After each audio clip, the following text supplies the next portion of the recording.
All right, guys. Good morning. Let me know what the volume is like in relation to. Let me know what the sound is like in relation to how I sound specifically, or let me know how the music is. The volume with the music is in relation to how I sound. I don't want the music overpowering myself. So, what's up, team? Good morning. Hope everyone is doing well today. Man, how about that SPY drop, man? It's been a crazy market with the coronavirus fears.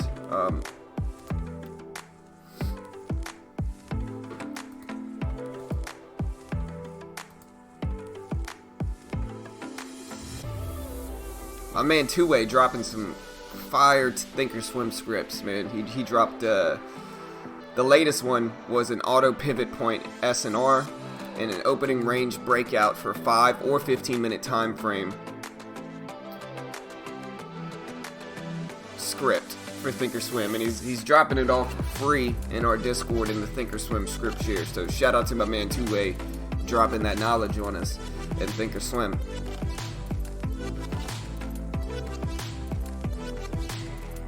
Ooh, man.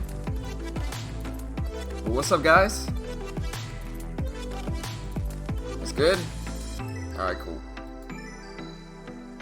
Alright, guys, but yeah, look at the market. It's kind of scary, man. It's kind of scary.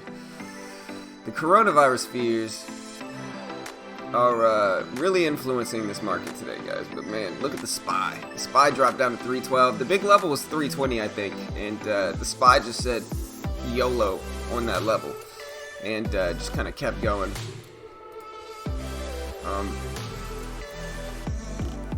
My wife's scared of the coronavirus too. She's giving me a bundle of vitamins today. You guys want to see what she just dropped off?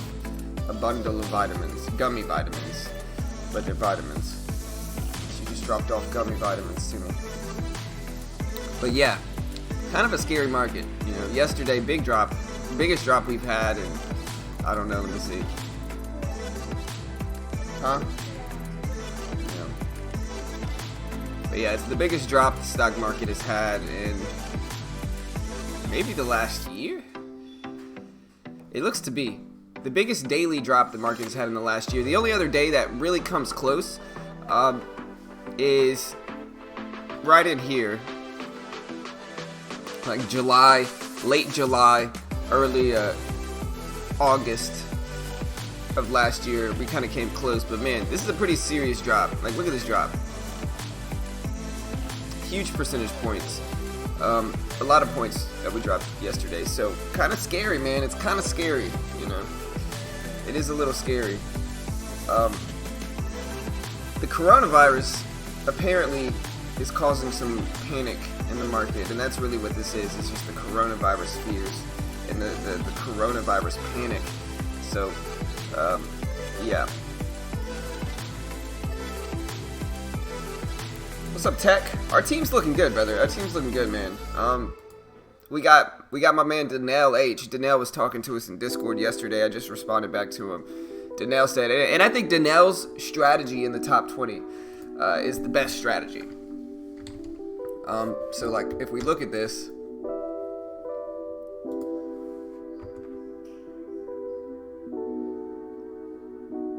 Danelle's sitting pretty up there, man. We have the number 2 and the number 4 spot in this competition so far.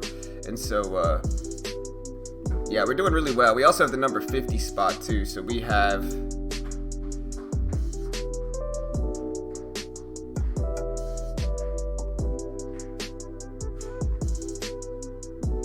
the number 50 spot, we have the number 2 spot, and the number 4 spot in the competition. I thought we had one more. Maybe he got eliminated. We had like, I think it was like the number 44 spot, but he must have gotten pushed out. It's really not that much to break into the top 50, but we do have the number 2 and the number 4 spot with Gary K, Danelle H. Did I see another one?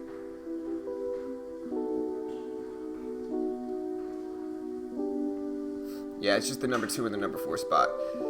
As you guys can see, we got Danelle H, my man, in here with the top 20. He's right here with beginner trading. So we're pretty close. We are $7,200 away from the number 1 spot. $7,200 in profit. I think Donnell's strategy is perfect here. We spoke to him in Discord. We also have Gary K. I haven't spoken to him yet, but Gary K with 15K. He's at the number 4 spot. Like I said, this is what Donnell said. Donnell came by the Discord yesterday, and he said, I'll try to protect my second place tomorrow. Not going for first, but there could be some surprises as it's the last day, and a lot of guys will go, F it, it's the last day, I'm going to go all in mode. But that never works out usually, so I'm expecting more eliminations, and I think that plan is perfect. I think that we're going to get some fluctuations in these numbers today, because today's the last day, and we're going to get some people that just say, F it, I'm going for it. And, so we're going to see these numbers and these rankings fluctuate a lot today because it's the last day. It's the last day of the competition. It's day 6. It's the last day. And what I told Donnell and what I think Donnell was already planning on doing without me even needing to tell him anything is that he's just going to sit back because he's going to analyze it. But I think he's going to get a free account no matter what. I think if he just sits pretty right now, he's going to get a free account. Unless something crazy happens and people start to just go crazy, I think he'll be fine. I think he'll get a free account in the top 20 regardless. Y'all even? Yeah. All right, love you. Here, hold on, Manny.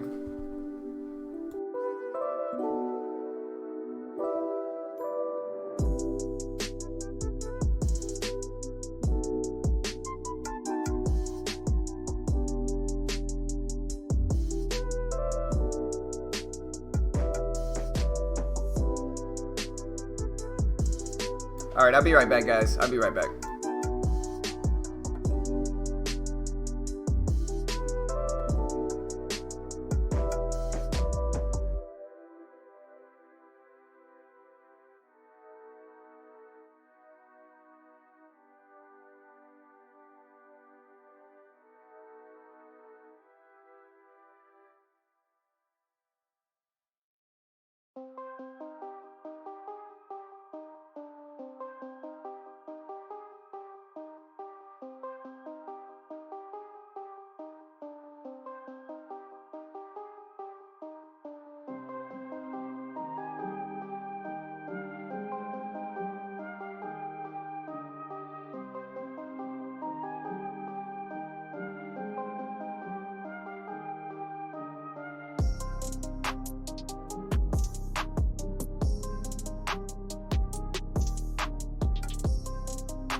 All right, I'm back.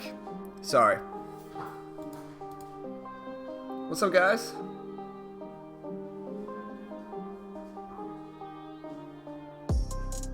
Hey, Daniel. Hey, if you're in, you're in, brother. If you're in, you're in. You're doing better than most people. You're doing better than me. And like I said, I've been making money every day, so like I'm happy with it. But man, if you're in it, you're in it, bro.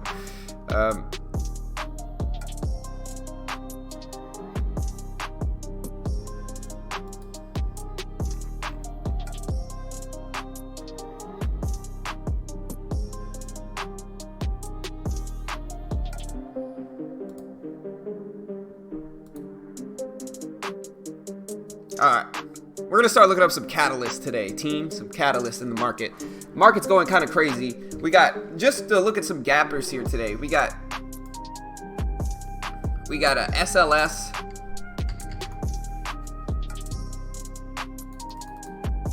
Gapping up some SLS. We got WATT, WATT, gapping up. Man, that one's not that great. But we got Fiat Chrysler, FCAU gapping up a little bit. We got LAKE, OSTK. Man, these are kind of turning around, honestly. mRNA, this one's kind of taking a dive too. Man, all the gappers this morning have since, in the last like 5 minutes, just turned around, man. Tesla starting to move back up. It's at the very least, guys, it's a volatile day in the market for the last day of the competition. So good luck, team. PBYI. So yeah, we're getting some movement here. Xerox, TJX, NNBC, which is another one. mRNA, which is moving a ton, man. MIDD. So it's an interesting day for sure. What's the Discord? I got you. I'll send it to you.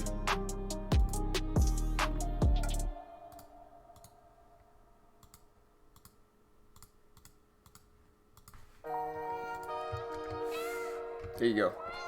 Here's the Discord. Yeah, mRNA is probably one of my top watches. It's just moving a lot. It's just moving a ton, and that's good. Like, if it moves, it moves. You know, that's generally good for day traders. But yeah, we'll start off with SLS, penny stock. Can't trade it, but we'll start looking at it anyway.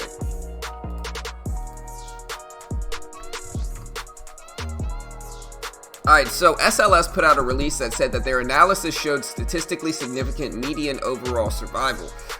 This is a biotech stock that deals with acute myeloid leukemia.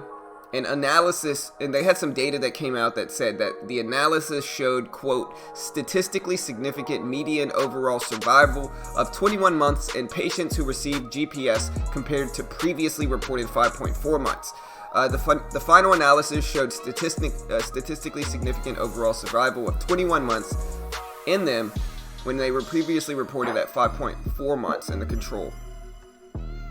Data provides additional support for ongoing pivotal phase 3 REGAL study of the GPS in patients with AML. And again, AML stands for acute myeloid leukemia. And so yeah, we'll see what happens with this one. Positive data that came out for SLS, which is a bio drug that deals with acute myeloid leukemia. And positive data came out for it. And so we'll see what happens for SLS, but that's the news for it. We also have WATT, which I don't really like this one. I'm just going to kind of move on. There's not really any volume there.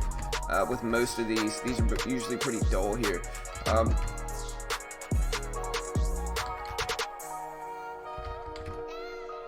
LEDS maybe I can look at.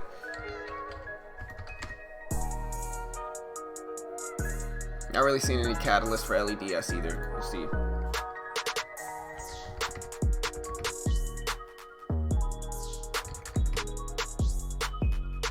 We're going to look at mRNA here. mRNA, which is just I know this one by name. This is a coronavirus stock. So this one ripped up pretty big yesterday. It went up from 830s all the way up to or it went from 2150s all the way up to 25 or so in pre-market. Let me see where it went. It went all the way up to 27, actually, 2769. Alright, so earlier this week, mRNA said that they released their first batch of the mRNA-1273, which is a vaccine against the coronavirus for human use. And the vials of the mRNA were shipped to the National Institute of Allergy and Infectious Diseases as part of the National Institute of Health to be used in the planned phase 1 study in the U.S., they said. And so basically, they shipped a batch of their coronavirus vaccines that are getting ongoing testing to the U.S., and they did that earlier this week. So that's the news for mRNA. It's a coronavirus stock. We'll see what happens here, but that's what I'm seeing for this one right now.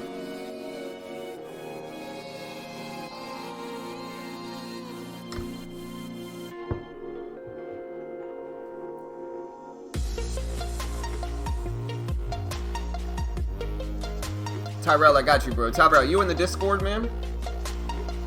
Tyrell, you're in the Discord, right?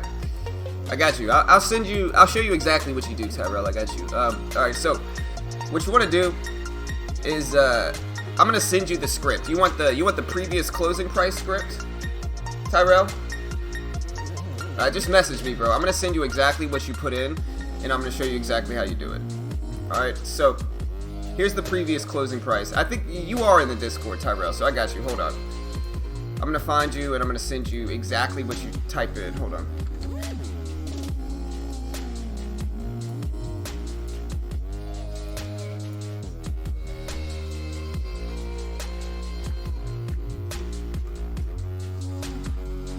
There you are, at Tyrell Floyd. I got you. Alright, and so I'm going to send you this script. Alright, so I just sent it to you on Discord, Tyrell. You want to copy and paste that. So copy everything I just sent you, including the pound, hint number, everything I just sent you in Discord, brother. And so you go to that. You go to that, and then you go to the beaker here. So like you see the beaker here.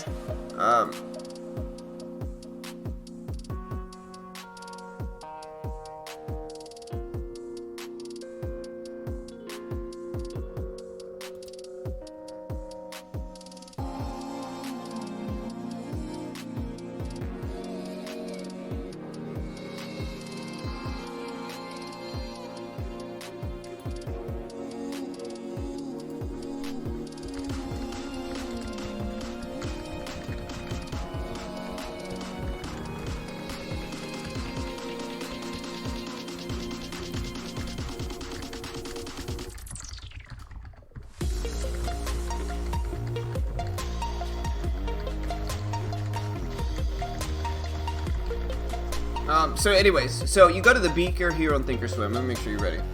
Alright, so yeah, so you go to the beaker here on Thinkorswim, right? You go to the beaker up here for studies. And then you just go to create, right? You go to create and it says new script, new study. You delete this and then you just copy and paste what I sent you into there. You copy and paste everything I sent you. You click OK. And then you see down here it says apply. You click apply. Boom, there's the previous closing price. And then it should be documented on your chart after you do that.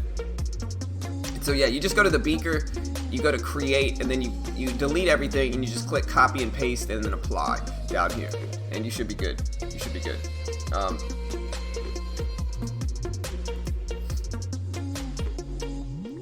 All right, but yeah, so mRNA shipped out a new batch of vaccines for the coronavirus earlier this week. They still have to do ongoing testing, but that's the deal with mRNA here. We also have NNVC, which is another coronavirus stock, which is just moving because the coronavirus is moving. We also have BYND here, actually making some moves this morning. BYND gapping up from 109.90s to 116.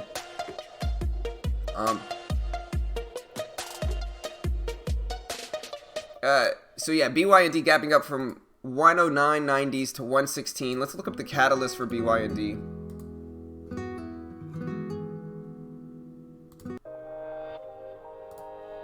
Alright, so BYND.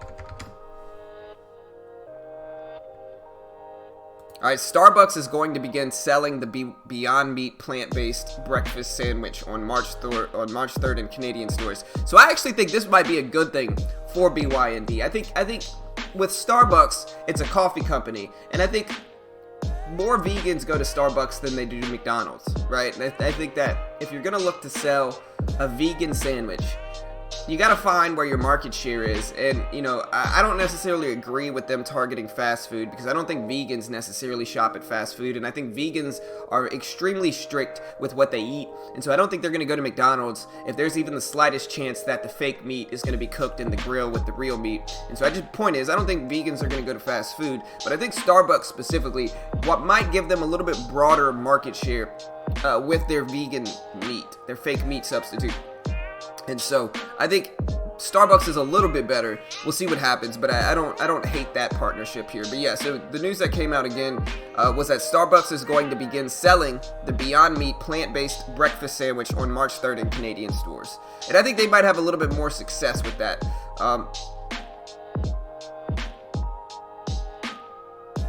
They also have Golden Crust is launching a Jamaican-style plant-based patty with Beyond Meat. Whoa, what happened to my gappers? But yeah, Golden Crust is launching a Jamaican-style plant-based patty with Beyond Meat. What happened to my gappers here? Let me reload this. There we go. Alright, but yeah, so that's like I said, Golden Crust is launching a Jamaican-style plant-based patty with Beyond Meat, and Starbucks is adding the Beyond Meat sandwich in Canada making a Beyond Meat breakfast sandwich. And so both of those is causing Beyond Meat to gap up this morning. We'll see what happens. At the very least, it should be volatile. And I know Beyond Meat is one that really moves this morning. And so it's worth a watch as well. We also have Weight Watchers here. Weight Watchers gapping up a little bit.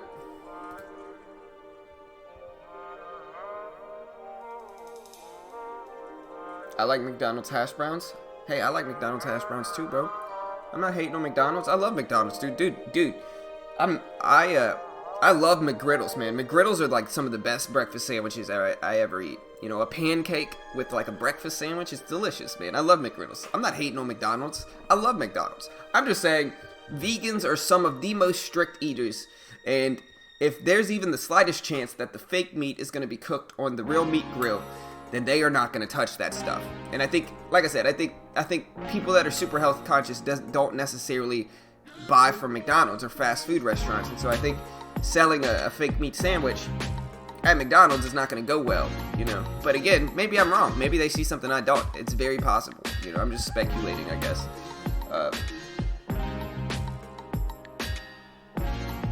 I don't know who Golden Crust is. Cool. What's up, Cool? Is it blurry or am I not awake yet? Texas, if it's blurry, brother, you just refresh it, dude. You just click refresh. If it's blurry, it's not on our end. I have the gigabit internet connection with 1,000 megabits per second, and I have a wired connection, and so it's no offense, but it's not on my end, bro. I guess it could be actually, but I don't think it is. I think you just gotta refresh the screen, and you should be good, brother. Either that, or just click 1080p in the quality section under video.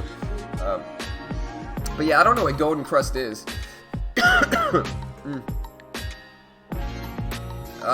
May I ask if TradeNet works for Europe? Yes, it definitely does.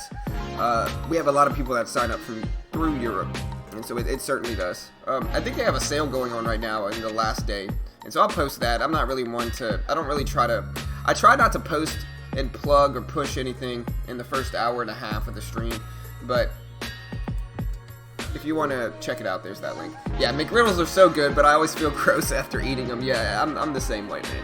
But they're so delicious, dude. They're great. I can't hate on them, man. They're good sandwiches. I'll give McDonald's credit. The McGriddle is a brilliant idea, and nobody else has quite gotten it like they have.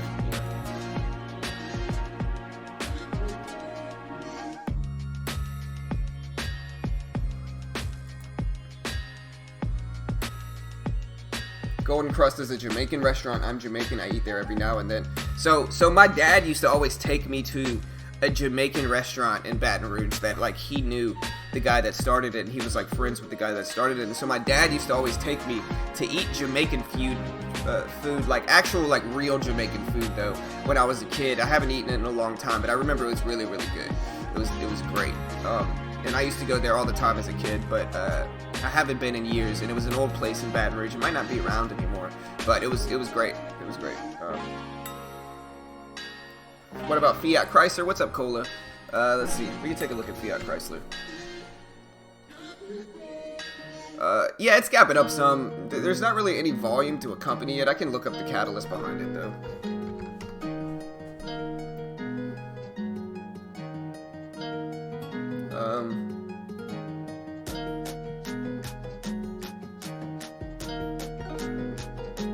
Alright, well, we had a bunch of stuff that came out yesterday. They announced the proposal of dividend distribution and files their 2019 annual report from 20F.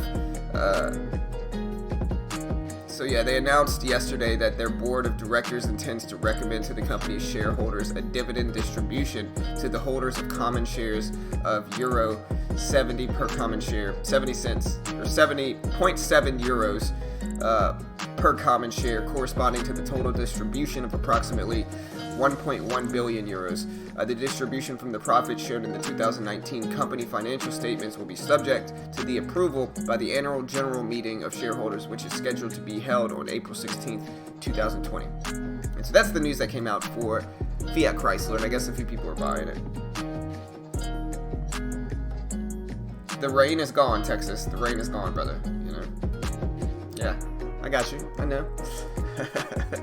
All right. But yeah, HZNP gapping up some. Just to show you, aside from that, we don't really have that many gap ups. We got like PTON, KTON, or KTOS, I'm sorry. But we do have some big movers. Like, when I say big movers, we've got like AMD that's moving a lot. We've got Tesla that's actually moving pretty volatile. Like, we have a few other ones here. Space, SPCE, which is actually pretty volatile this morning, and it's gapping down, but at least it's moving. We have Weight Watchers here. I guess I can look up Weight Watchers and LAKE. Those are two that are also gapping up. Weight Watchers and LAKE. Weight Watchers, let me see if I can find the catalyst. They put out fourth quarter results that were better than estimates, fiscal year 2020 guidance that was better than expectation, and so the stock's up after positive fourth quarter results that were better than expected for Weight Watchers. And so yeah, positive fourth quarter results that came out better than expected, and better than expected fiscal year 2020 guidance for Weight Watchers, which is a pyramid scheme, cough. But yeah, so we'll see what happens. Oh no, Weight Watchers isn't the pyramid scheme. I'm sorry, that's not the pyramid scheme. I retract my previous statement. Please don't sue me, Weight Watchers. That's not the pyramid scheme, actually. I think Weight Watchers is just something different. It's Herbalife is the pyramid scheme, not Weight Watchers. For some reason, I get those mixed up. But yeah, positive fourth quarter results that came out for Weight Watchers, and positive fiscal year 2020 guidance that was better than expected. We also have LAKE here, LAKE, LAKE, I don't know why I couldn't say that, gapping up from 1550s to 1610. It originally was gapping up much higher for LAKE, which is Lakeland Industries, but since it's retraced all the way back down to close to the previous closing price,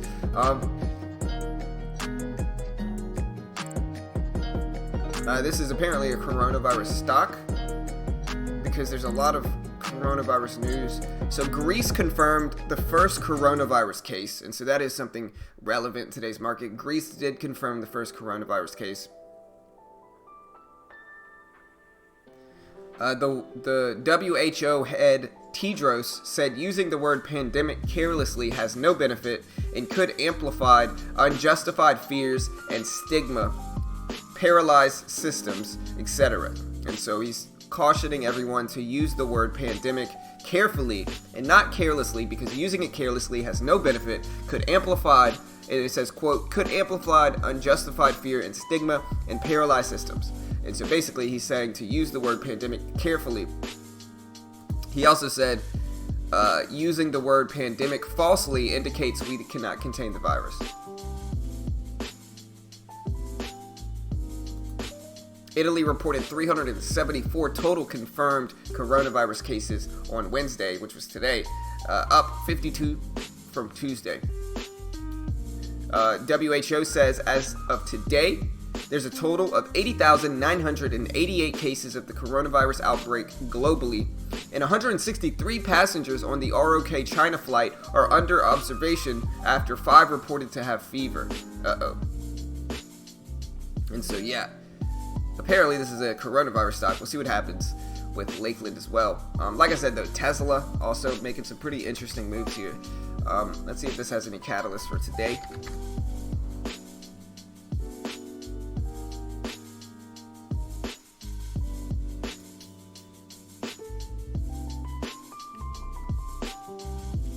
Alright, so Panasonic, that makes solar panels in Buffalo, has said it's going to end its Tesla partnership. So they said that they're going to exit solar cell production at Tesla's New York plant. I mean, I think Tesla is just dropping because everything else is dropping. Like any mid and high cap stock took a dive yesterday because the market took a dive. You know, if you look at the SPY itself, and I'll look up that news in a second, but if you look at the SPY itself, we're just taking some massive dives in the market yesterday. You know, a huge drop, the biggest drop we've taken all year, I think, in any single day. And so just a crazy drop in the SPY, and so that's going to drag most mid and high cap stocks down with it as well. And so I don't think looking at Tesla dropping, just like everything else is dropping, has any type of significant weight. I think it's just dropping like everything else, and it shouldn't be overanalyzed in that way, I don't think. But yeah, I'm not saying whether it's not, Chris. I'm not saying it's not. I was just quoting what the head of WHO said.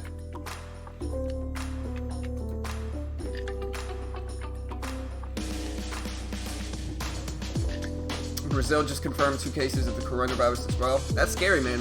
Honestly, for me as a parent, this whole thing is scary. I know my wife's scared. She's giving me vitamins every morning again. Herbalife and Kiani. Yeah, man. Yeah, you're right. Everybody knew. Everybody knew already what I was talking about, man. Yeah, I'm talking about freaking Herbalife, which is the biggest pyramid scheme ever. If anybody's ever seen that documentary called Betting on Zero, Bill Ackman was trying to short it. He probably lost billions in the grand scheme of things because, pyramid schemes are profitable, man. They're profitable, apparently. And so maybe it's not a good idea to short them. But I understood why he shorted Herbalife because, again, they're a straight up pyramid scheme. Like I said, pure speculation. Do not sue me, Herbalife. I'm sorry. But they are straight up a pyramid scheme. Let's be real here.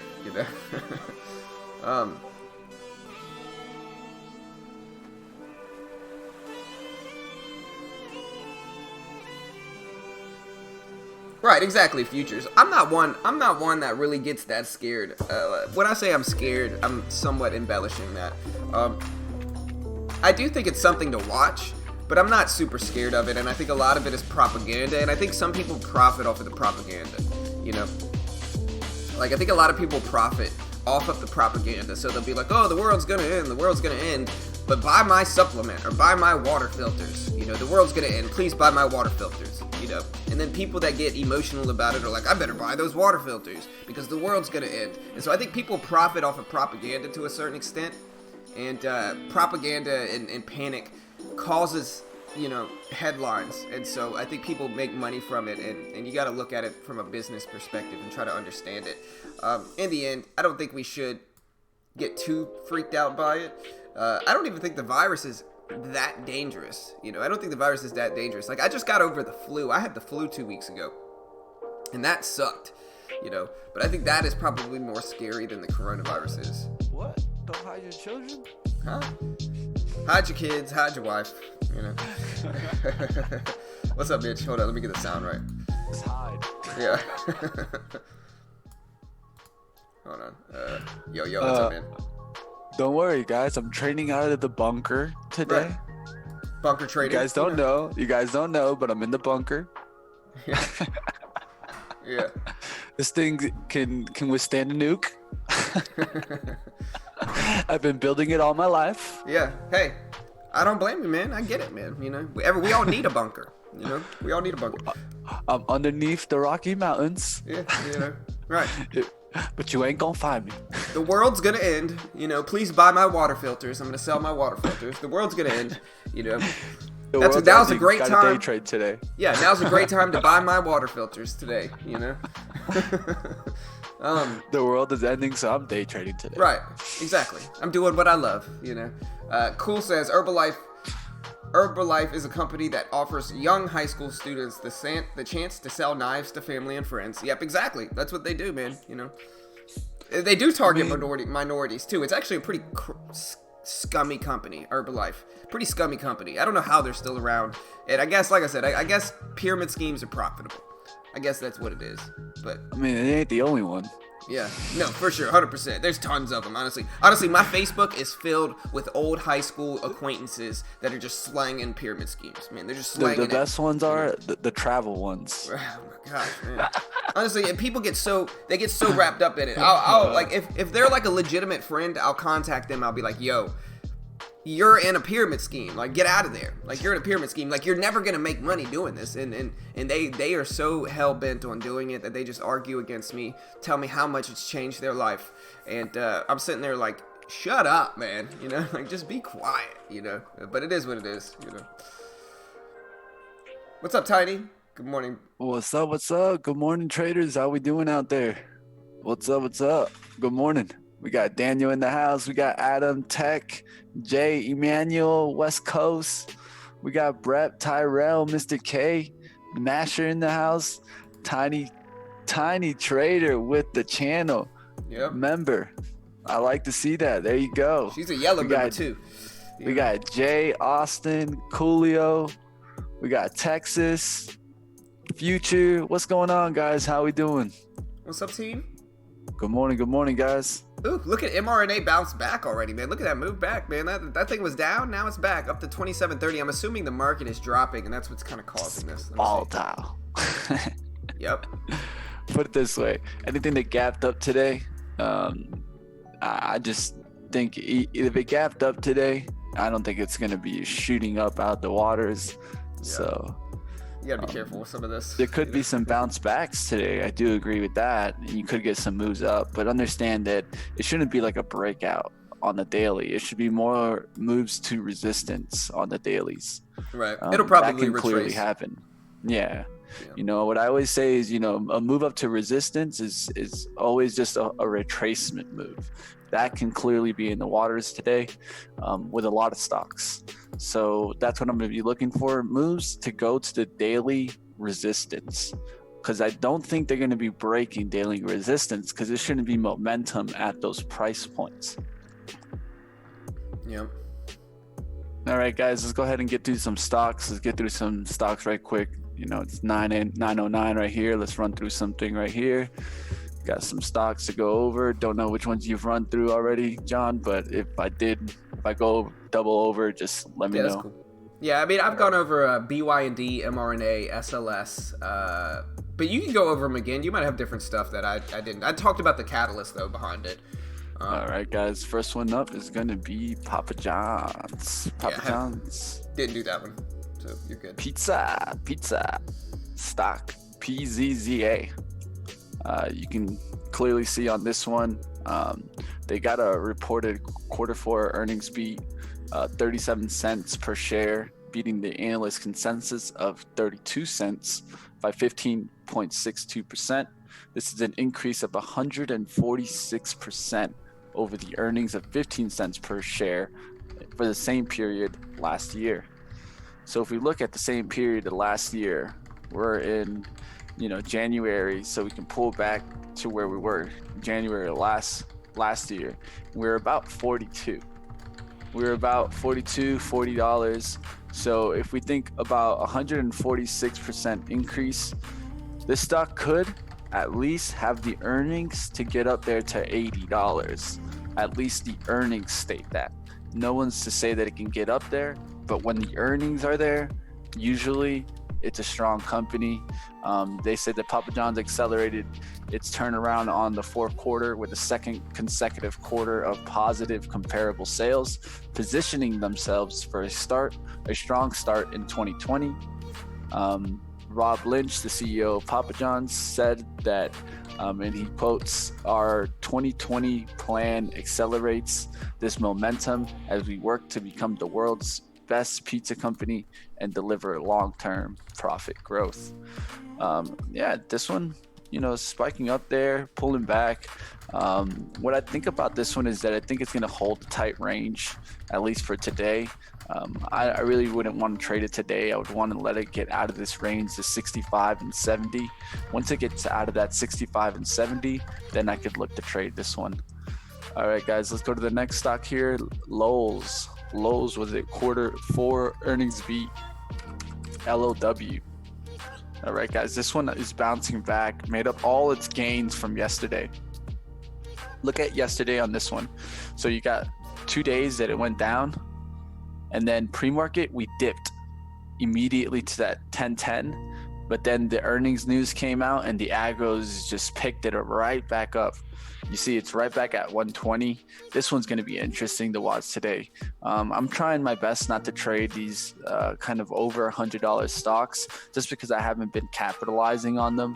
But definitely for you guys that like to trade bigger cap stocks, Lowe's definitely in play today. The 125 and 124 area is going to be vital for this. If it can get up here, it'll look real bullish. But if it can knock right back down below this 118 level, 118.50s, that's when it can start getting down to the bearish side again. But it did report quarter 4 earnings beat with 94 cents over 91 cents, which is just a small beat. All right, guys, let's move on. Let's go into one that I feel like I called this one out, man. Smile Direct Club, SDC. Said, bad news, and you're gonna get your thing taken away in California, and earnings are coming out. Oh, good Lord, this is gonna go back. This is coming back down. And you saw this stock, man. It was going up there to the 14s. got knocked down there. This is when I really started calling it out more in the 14 area on that first red day. And man, it hasn't looked back at all. This thing's now down almost to $8, almost before the drive that it even had to begin with. If you look at it on like a weekly, you're going to see these big green bars like, yeah, we're going out there. And then, oh, good Lord. Now you're below that big green bar. That's scary. For you guys that are candle people, this is what we call a bullish engulfing candle. So this is a really, really strong bullish candle. And then it just got knocked down, everything. And then it just gapped down below that. That's a really bad sign.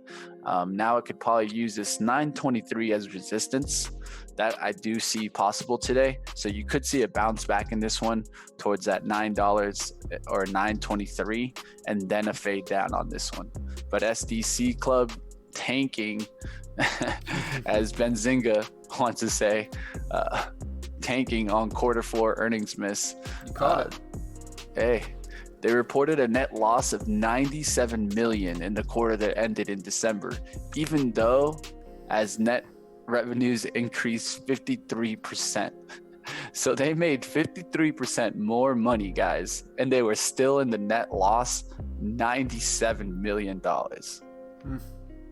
I think they're going to have some troubles getting into profitability, guys. Yeah. I think that's what everyone sees. And then I've already done my research into this company. There is a massive amounts of lawsuits against this company. There's a lot of kind of negative talk about this company.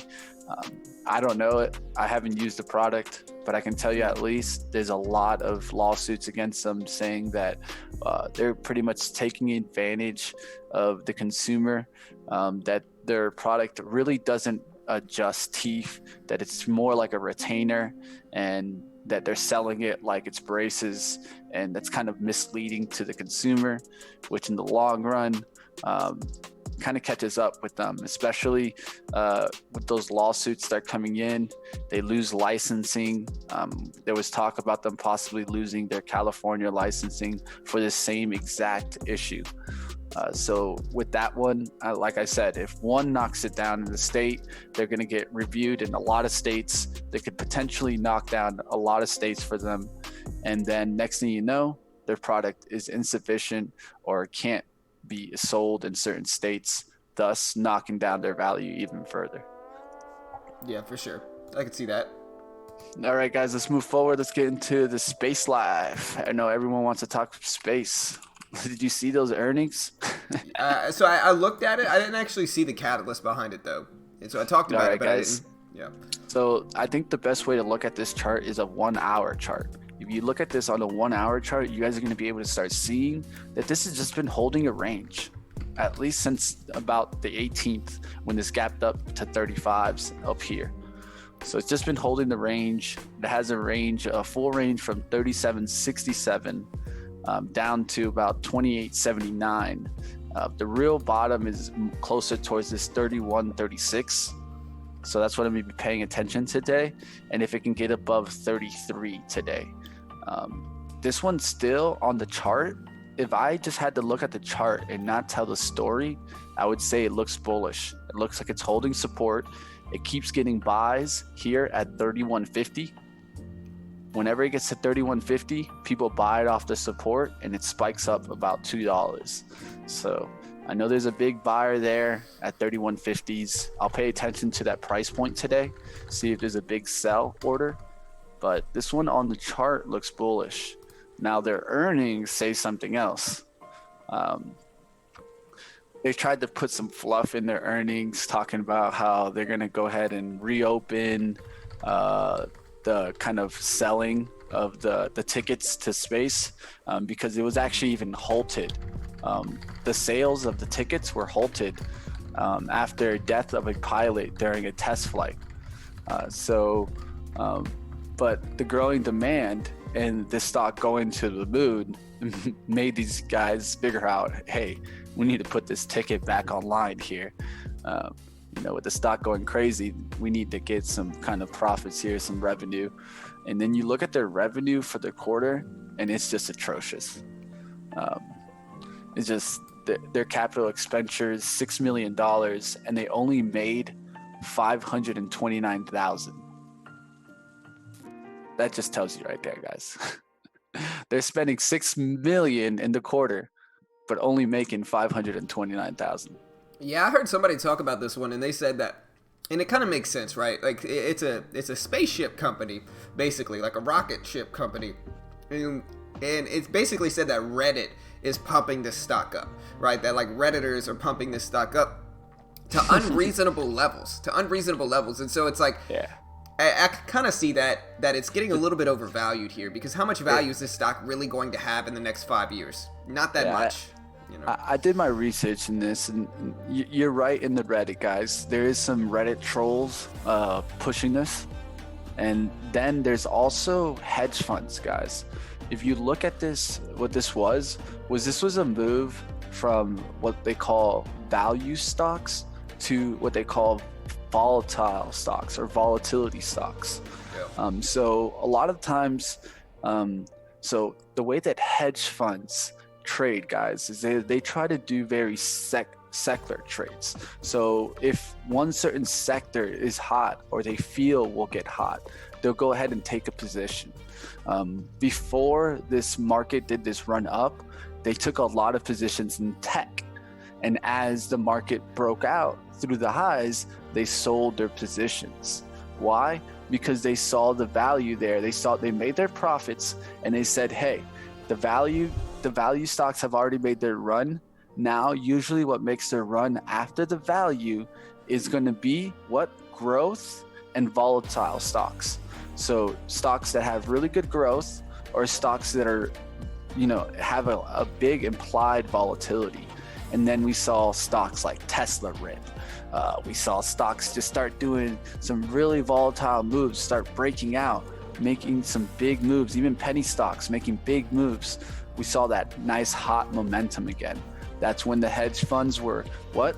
They were cycling their money from tech to the high volatile stocks, and they were able to find stocks in the space sector and make them go up. The whole space sector and defense sector, like KTOS, you can look at Lockheed Martin, Space, Maxar, AOBC.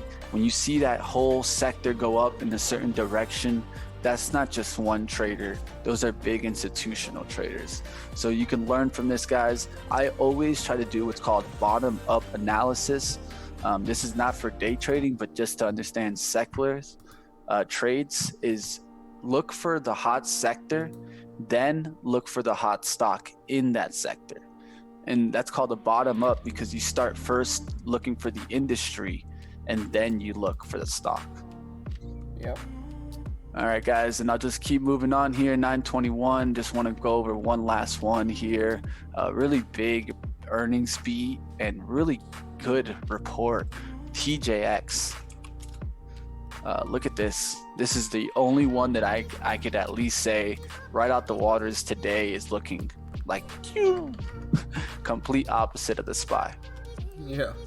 You can look at TJX here, and the reason why is that this report, it gives you everything that a stock could give you. Not only did they beat the quarter four views, they boosted dividends, and they said that it's okay for buybacks. The guidance wasn't the biggest, but at the same time, if they're boosting dividends, that's one of the strongest signs. That's one of the strongest signs any stock can do. Why? Because there's people that chase dividends. Right. There's people that strictly trade just for dividend. And then, so people will get into TJ Maxx now because it's a dividend play. And so there's some investor value there. They're putting out more investor value. They also said that they approved a new share repurchase program. So that can also, if the company is going to rebuy their shares and they're putting out boost of dividends, a good quarter four view, The guidance wasn't the biggest, but at the same time, guys, look at this reversal. This thing went from 59.72, looked like it was about to shred down to 56, and all the way back up there, past the highs of yesterday, and past the highs on 18th. Is this TJ Maxx? Yeah. Oh, so this is TJ Maxx. Dude, my wife goes in the store and spends way too much money, man. Every time she goes in the store. You know, they sell like rugs and stuff there now, and so she's buying like rugs and stuff in the store. I've probably spent like $1,000 on that store in the last year, man. I hate this store, you know. But I can confirm that they're probably profitable, you know.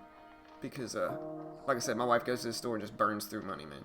You know. This is the one that sells, like, they sell like furniture now, right? Yeah, the ones that are getting hit, they sell a whole bunch of stuff. They're just what I would call a discount retailer. Right.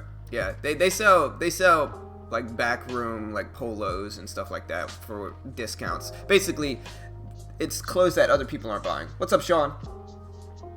Happy trading, brother. All right. So if that was your last one, I might go over the SPY because I haven't gone over that yet. Yeah, I'm done. Okay. You're good.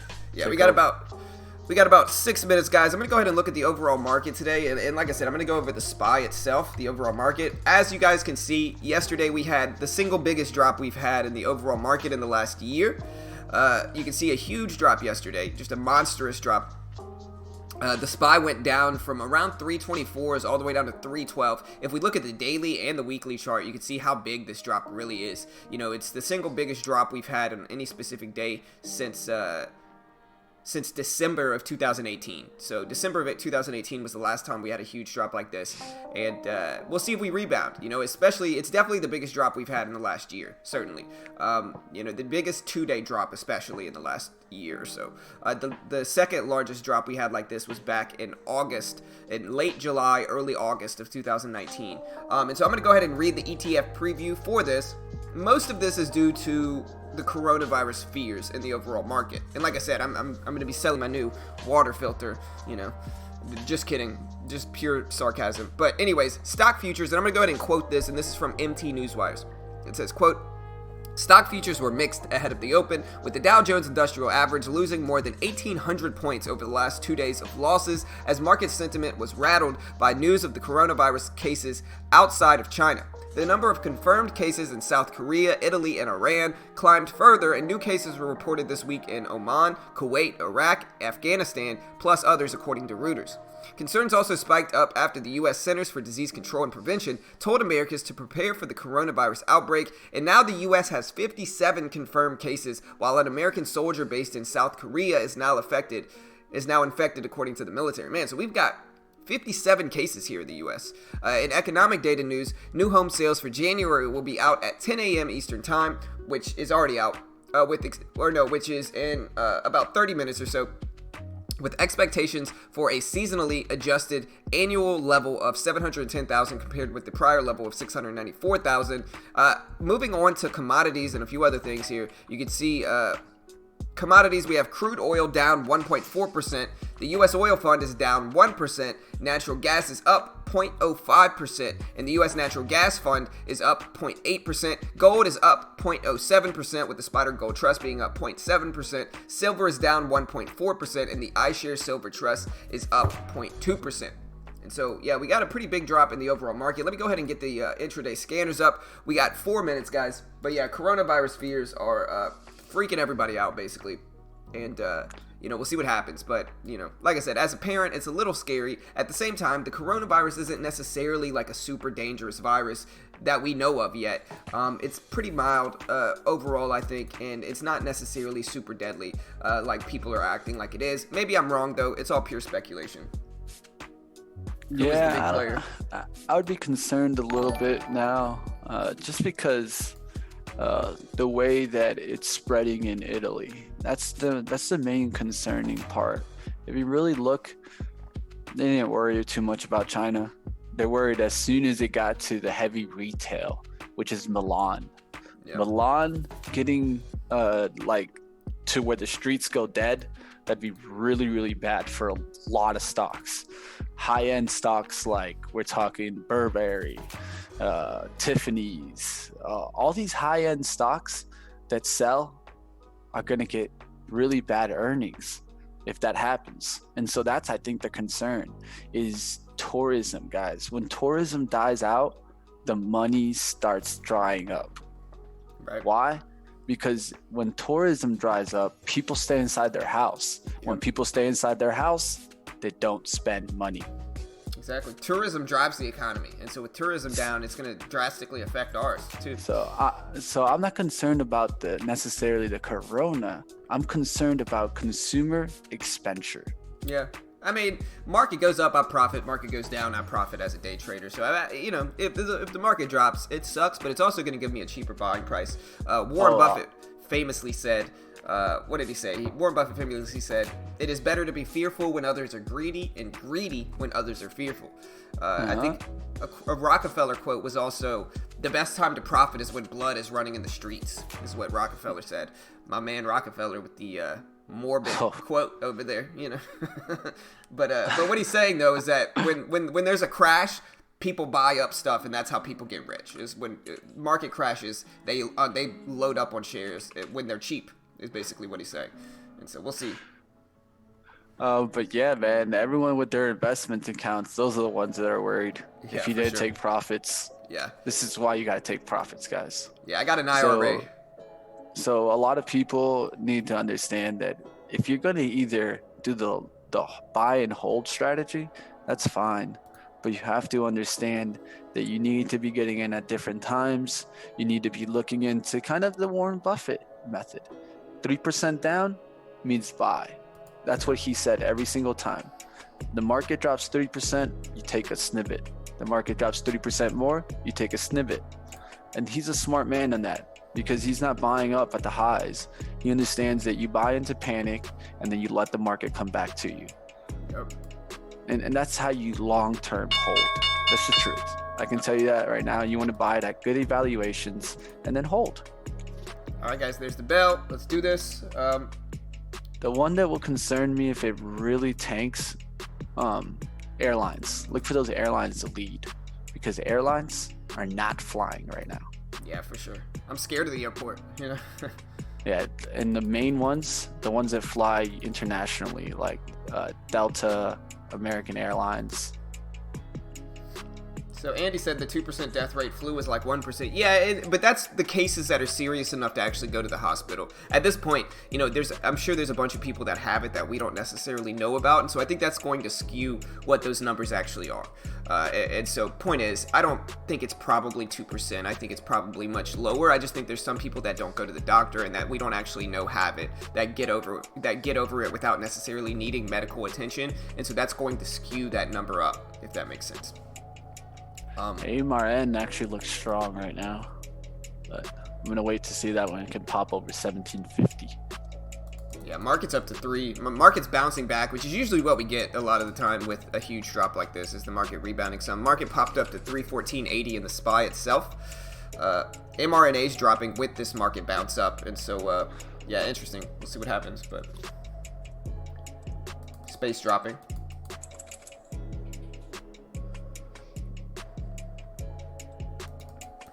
So Mitch is back on his live account today. He's going to get in some real money trades. Yeah, that's what I'm focusing. You got this, man. Should be a volatile day for us at the least. Yeah, I'm looking right now at LK.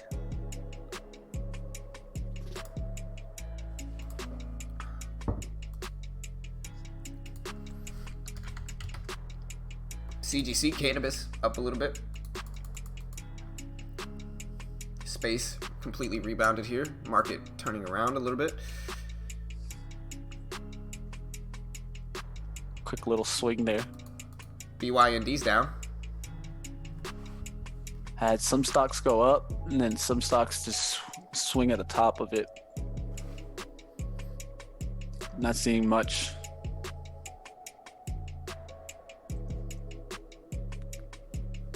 MU looks strong. That one did $1 push up. Just to call out a stock that actually looks kind of on the upside. Yeah, today's like one of the days I did not watch AMD. Man, that previous closing price is actually coming in handy. That script two-way dropped on us. Because if you see where AMD pulled back to, like if we look at this, Let me get this out the way. If we see where AMD pulled back to, like, look at this, right at the open, you see the script, or you see the previous closing price that AMD documented here. If my thinkorswim All right, I want to down. see LK drop here to 38.60s, and I'll take a shot, 20 cents. And so yeah, look at AMD come right back down to that previous closing price right there at 47.57, exactly down to that previous closing price, exactly down to the exact cent down to that previous closing price. And so you can see how useful that script is for thinkorswim that automatically documents this level for us. MU looking beautiful for the bounce if you can grab that at a good pricing.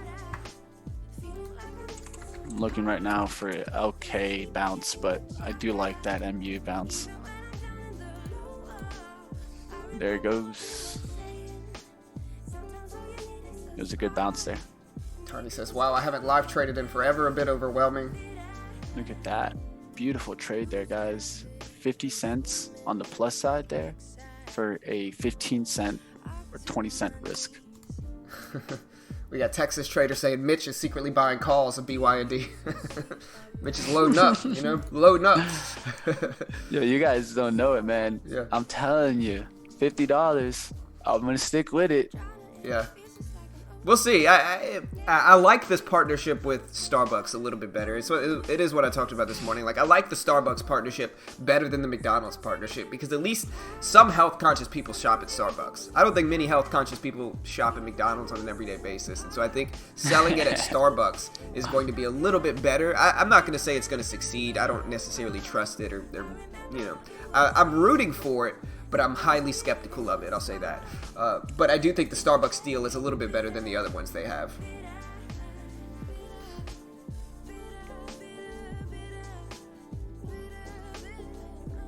All right, here we go. Looking for that drop right here in LK.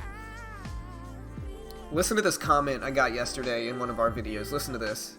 This is my favorite comment of the week by far. Here, let me throw you up if you're going to get an okay. Let me see. If I get a good entry here. Need to get to VWAP. It's holding this 63 line. If it doesn't get to VWAP, I won't take it. But yeah, listen to this. It just bounced off that line. Yeah, listen to this comment. It says, this is from yesterday when the big market dropped. It says, imagine you're in a sexy trade, up 12%, and it's showing no signs of reversal. And you go to the bathroom without thinking twice if anything will happen. And you come back and you're down 54%. Might as well just say bye-bye. Time to smash things up. I got that comment on our stream yesterday. I got that comment. So shout out to my man Anonymous with that comment. Hilarious comment. And that's what people were experiencing. All right, guys. Stick a little bit there. But yeah, that's what people were experiencing in that market yesterday. You go to the bathroom, you come back, your account's gone. And that's kind of what anything can happen in day trading. Shout out to my man Mark Douglas. But all right, guys, need to see this 40 hold here. Only took 100 shares, take a small position here at the open. Looking to see if we get some strength here. If it just cracks 40, we got to get out. Whoa, get out. Don't even battle it. It's spread on me there. Could have held maybe to this low, 30. There's no need, not at the open. Yeah, small loss, brother. You got this. Yeah, really small loss. MU still looking really good. That one did great. I hope someone got that one.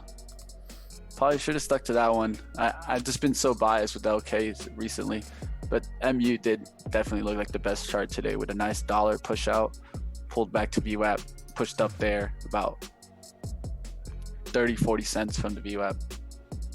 And we got shout out to my man Gustavo for the sub. Welcome, brother. Shout out to my man BIB with the sub as well, and Jay. So I appreciate all the subscribes today. Like I said, guys, hit that subscribe button. We do this live for free every weekday morning, so smash that like button if you haven't already. We got 25 likes in here. Let's try to bring that number up to over 100 today. We'll both be day trading live with our live accounts today. Mitch usually trades a little bit closer to the bell, and I usually trade a little bit after. But regardless, we'll be keeping the stream going, day trading live today. And so hit that like button, hit that subscribe button if you haven't already, and we definitely appreciate the support. Definitely. See if we get a VWAP bounce on AMD. Story of my life, Shriek? Yeah, man, mine too, bro. Mine too. I've actually had that happen before too.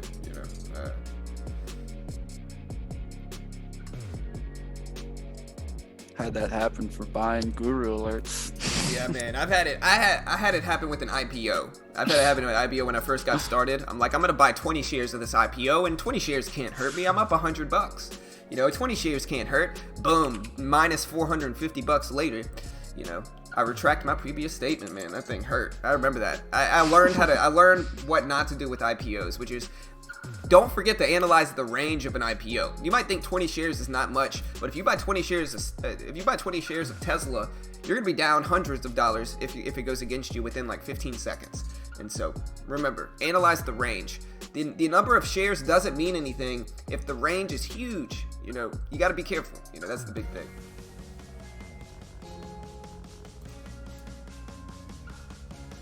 Also on NVAX. NVAX, a coronavirus stock, is probably going to be ripping up today, I'm guessing. Yeah. I lost on a put option on that one, betting against it.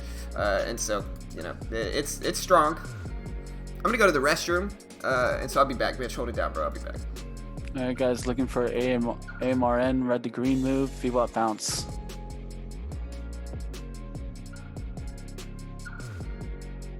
See, this one can drop into 80s right quick.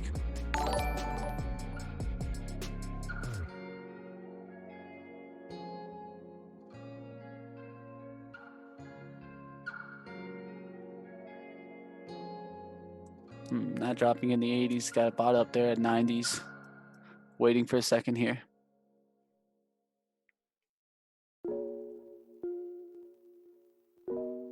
'91s, '92s. Keeps getting bought up there in the 90. Looking for 80s.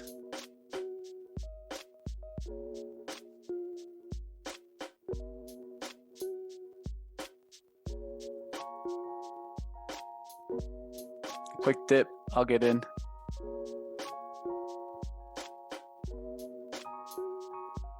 Trying to get it below 80s here. There's 86 on the bid.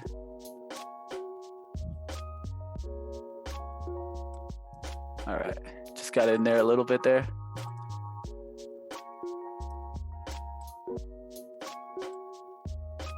All right, guys, just got a little bit at 85 there. 400 shares at 85, guys.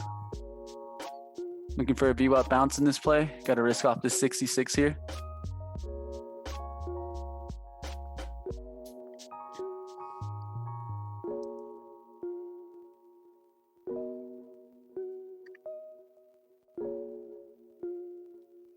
I like to buy.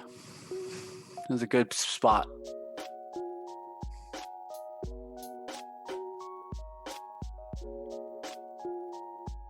Oh, we just need to bounce up through the 17s.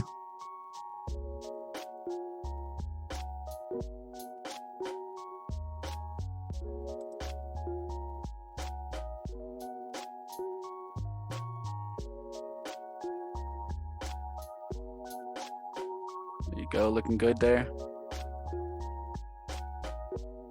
If we can get another buy up through that 90s that we were getting.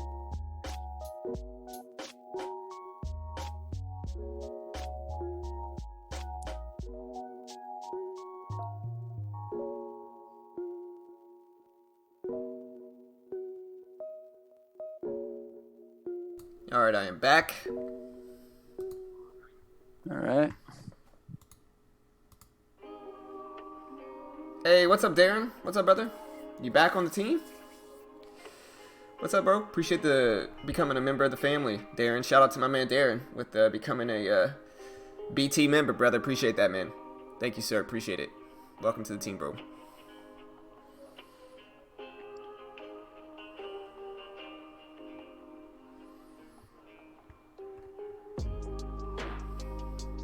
All right, guys, want to see this pop above 90s. There you go, looking strong there. Let it pop above 90s and I'll hit for the ad.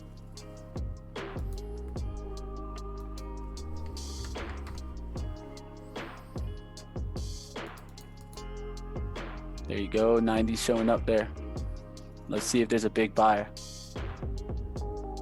It's 300, 2000, 2000. There's some ads there.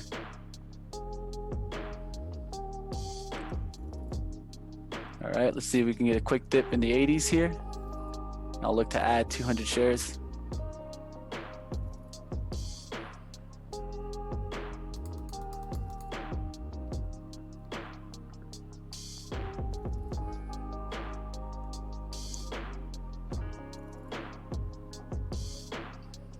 There's a push to 95. Looking for a dip to add here. SPY ripping up, looks strong. Should help you, I think. Yep, looks great right now.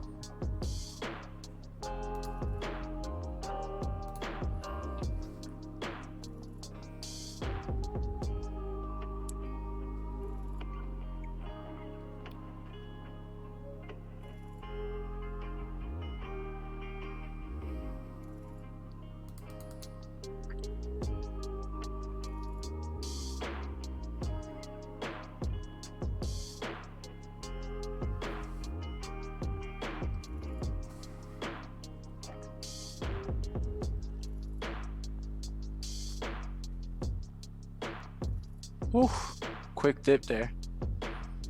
Take a little bit more and just risk off my same risk. I was able to get it right by my average, and that's why I went for it, guys. Good pricing. See if we can get a swing here. So this is what we're getting right here. 3 resistance. We need to hold towards this line here.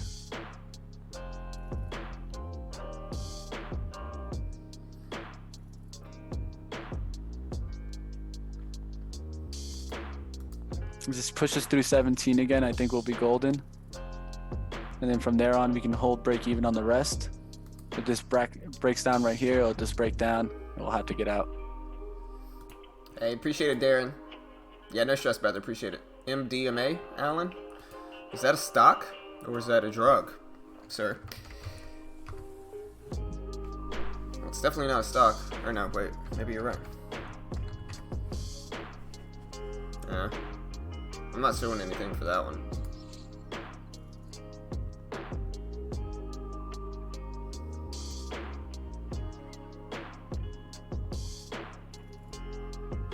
All right, a lot of volume getting in there. Just got to hold towards my risk here.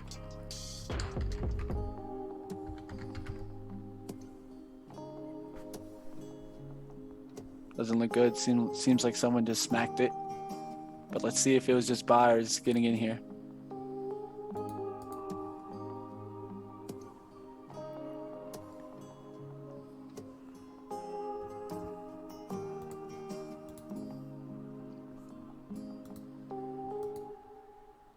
A lot of volume getting in there. So a good push up to 17, and I think we'll definitely get a nice breakout. See how that volume spiked there? It's what you want to see. If it goes in your direction, you'll get confirmation. There you go. Good little spike. Now we need buys in the 90s and buys at 17.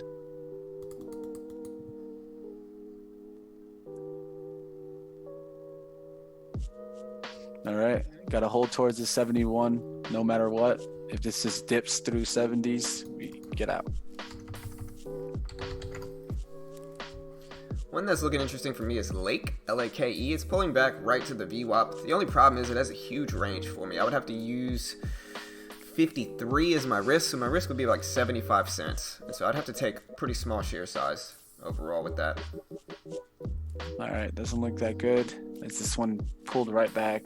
Had that chance to break out through the 90s, but just got to hold towards my wrist now.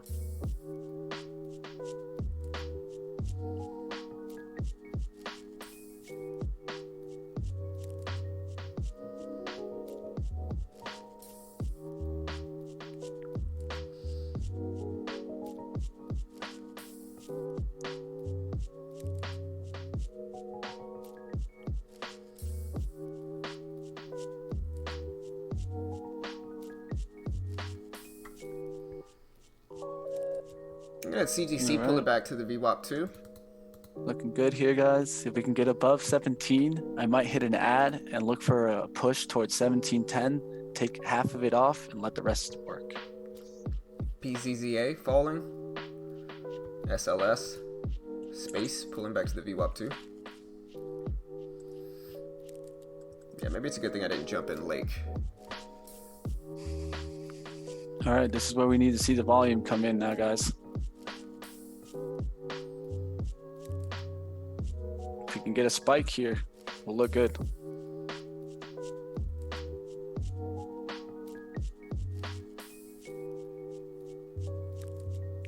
I like that confirmation in your risk level. Nice little double bottom there. Mm-hmm. Gives the opportunity, guys. And that's all you can always do as a trader. You can't worry too much about what's going to happen. The only thing you can worry about is where you're going to take your trade, how you're going to do that.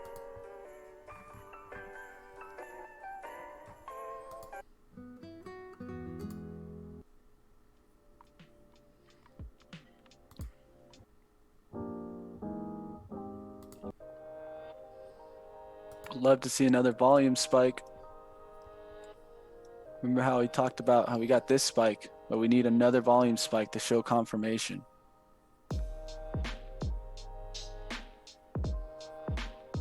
Up there to 94s, 95s, 96. Pulls back a little bit here. Want it to hold VWAP now, guys. That bottom right here, 81, that's our risk now. We just got another bottom. We're not going to let it come back here. And it gives ourselves a shot. If it breaks out here, we're golden. If not, let it hold towards that 81. If not, get out. There you go. Looking for a big buyer to step up here at 17. There it is, 103 right here. You see this showing up at 17. If he goes through there and I see big volume spike, this is going to rip. There you go. All right, guys, we're going to take 300 off here. All right. Just took off 300. Now let's let this rip up. Good job, brother.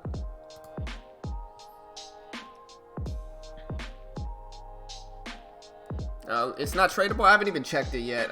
You're probably right. It probably didn't have. Yeah, it's not for me either. Oh man, that sucks. I mean, it's probably a good thing. It didn't end up working out for me anyway on that one. So, probably a good thing I didn't trade it. All right, guys. So now we just care about the big volume buyers and sellers. So I'm going to set this to 500. Stop showing me the little orders. Show me the bigger orders. I want to see the buyers step in here at 17 and 1690s. No matter what, 85s are out. We don't lose a single penny on here. This is the important thing, guys, is that once you get to this level, you can't be stubborn to like go into a loss into this. So you have to establish your plans and stick with it. Right now, my plan was a 3-to-1, take half of it off. Then from there, I'm looking for a 5-to-1. What would be a 5-to-1? I risk 15 cents here. I'm looking for above 60 cents, 50 cents. So we're looking at up here, breaking through the highs, 1740s, 1750s. I could take another profit and celebrate the trade.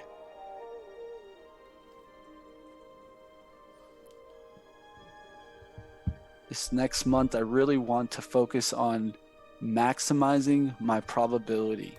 How do you do that? Is get yourself in the right risk management. Yeah, man. Good trade, brother. Looks good.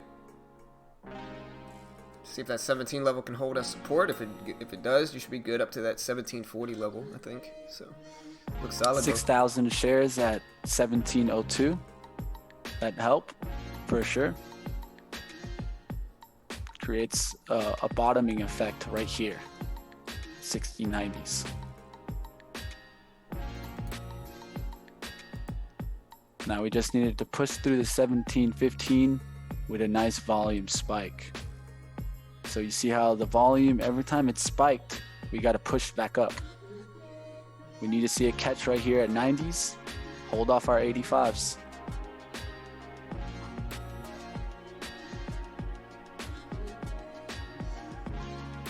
There's the bid at 90.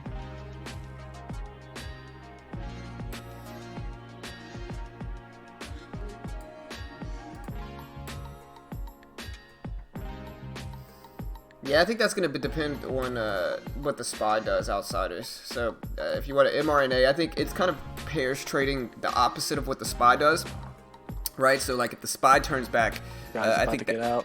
I think that's what we're getting is mRNA is doing the opposite of the SPY, basically. Anything below 85s, you have to immediately get out here. Bounced. Now just pay attention to the bid side, because that's all you care about right now is your stop out. You shouldn't care about profits right here. You should just focus in on, hey, I can't let it go below that number.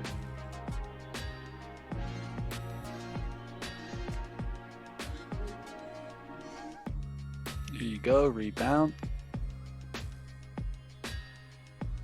Now we want to see buys at 17. Volume come in. Volume spike right back up here. I know AMRN got a recent buy rating on Bank of America. So this is another thing why I'm watching this one. Here you go, 17, stepping up. Remember there was a big seller here that showed up on the level 2. Let's see if we get it again. It was like 100 on the level 2. Remember, guys, smash that like button if you haven't already. Let's hit that subscribe button as well. We have 34 likes. Let's try to bring that number up to over 100 today if we can. And so if you appreciate Mitch and I day trading live every single day right here on YouTube, don't forget to hit that subscribe button. And like I said, guys, hit that like button. We got 34 likes. Let's try to bring that number up to over 100 today if we can.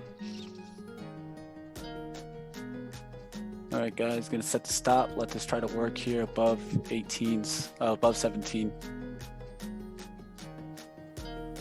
There's a big 100 order that showed up at 76 right now. This is gonna drop to 76. I don't want to be a part of it. Jerome says the first coronavirus patient in my country today in the Netherlands. F, just hide in my home and trade. Yeah, I think that's a good plan, bro. That's why I'm in the bunker. Right, man. You know, now's a great time to push my new beginner trading water filters. You know? Nah, I'm gonna sell bunkers, bro. Yeah, dude, Bunker the water business. filter game's where it's at. You know, me personally, I'm loading up with water filters. I'm gonna be slanging water filters everywhere. You know. Amazon already trying to shut people down on upselling masks. Right, 100%. Dude, my wife bought like 10 masks. It was like $300. The mask game is where it's at right now. Like, you want to make money? Sell some masks. All right, man. guys, about to get stopped out if this goes underneath this 85 here. But yeah, the mask game's where it's at. You know, those things are super expensive, hard to find right now, especially like the M90 masks. Gotta pay attention here, guys. All right, it just bounced up there. Hey, Jonathan Perez, what's up, my man? Appreciate that, bro. Haven't you been a long time sub, Jonathan? What happened, bro? Anyways, if you haven't, welcome back, bro. Or if you have, welcome back. If not, welcome to the team, brother. Tech says I'll continue to watch after the series. Hey, we appreciate it, brother. Yeah, we do this live every day. Like I said, Mitch and I try to take a different route to where it's like we're not experts here. Like, we're not gurus. We are not like selling courses or anything like that. Like, we just day trade live for free every day. Like, it was still a good trade, brother. Really nice trade. Yeah, it could bounce even there and come right back up there, guys, but I'm not gonna stay in the trade. I'm gonna respect my break-even pricing. Yeah, for sure. It was still a nice green trade, brother. You got that, man. You know, good work. You know, you held it to your levels. That's all you could do. Yo, it could come back over, but I'm not gonna fight it right there. The drop is to 75 and 72. I'm not gonna go ahead and put up $30 or $40 of my profit that I already have. Yeah, I feel you. I mean, it was a good trade. NVAX ripping, SPY pulling back a little bit, MU pulling back a little bit, but looks pretty strong actually. MU kind of looks like a, what do you think about this one, Mitch? It kind of looks like a flag forming. Maybe not a flag, maybe more so a triangle, because I don't think the pole was necessarily there, but I think you got your first move, which was that VWAP bounce. Then you got a VWAP bounce. That's called a flag, opening flag, 3 resistance, breakout to the top, which is 54. Now you got a down move. This is 2 moves in one. I would look at it on a 5-minute, and you'll see it top really hard there at 53.90s. Yep. So then you got to look for the pullback to VWAP. That's the only play here, at least from my eyes. I think, And look at Look at AMRN. Look where the pullback went. 75. Why? I saw it on the level 2, guys. There was 100 sizing put up there. And so what happens is market makers see that and they say, oh, this guy's going to put 100,000 shares down there. All right, let's go grab it. Yep. And that's what happens there. And that's why you have to respect understanding that, hey, if this is the breakout, it should happen now. And if it doesn't, and you get that kind of instinctual feel, hold to that break even, especially if you got profits. Right. Yeah, I think your risk was really good in AMRN right around 1670s. I think that was a solid risk, and I think it made sense to risk there. All right, guys, let's go ahead and start looking to see if we're going to get that downside flip here. Because we got like those bounces, but it was like I kind of talked about pre-market. I got bounces to resistance, not bounces to break out. Do you feel the same way, John? Is that what you've been seeing? Wait, say that again? Kind of bounces to daily resistance, not really breakouts. Yeah, I mean, so basically just kind of sideways and choppy in. And I think yesterday was certainly a downward day. I think today more so it's the SPY itself SPY itself made a new high up there at 317s, and since then it's just been kind of pulling back some. And I think a lot of stuff is kind of following it.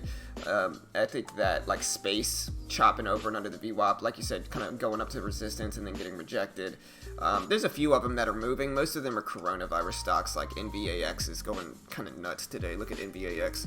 But I think mid and high cap stocks that aren't coronavirus related are kind of somewhat sideways following the SPY. But yeah, look at NVAX, bro. Wow.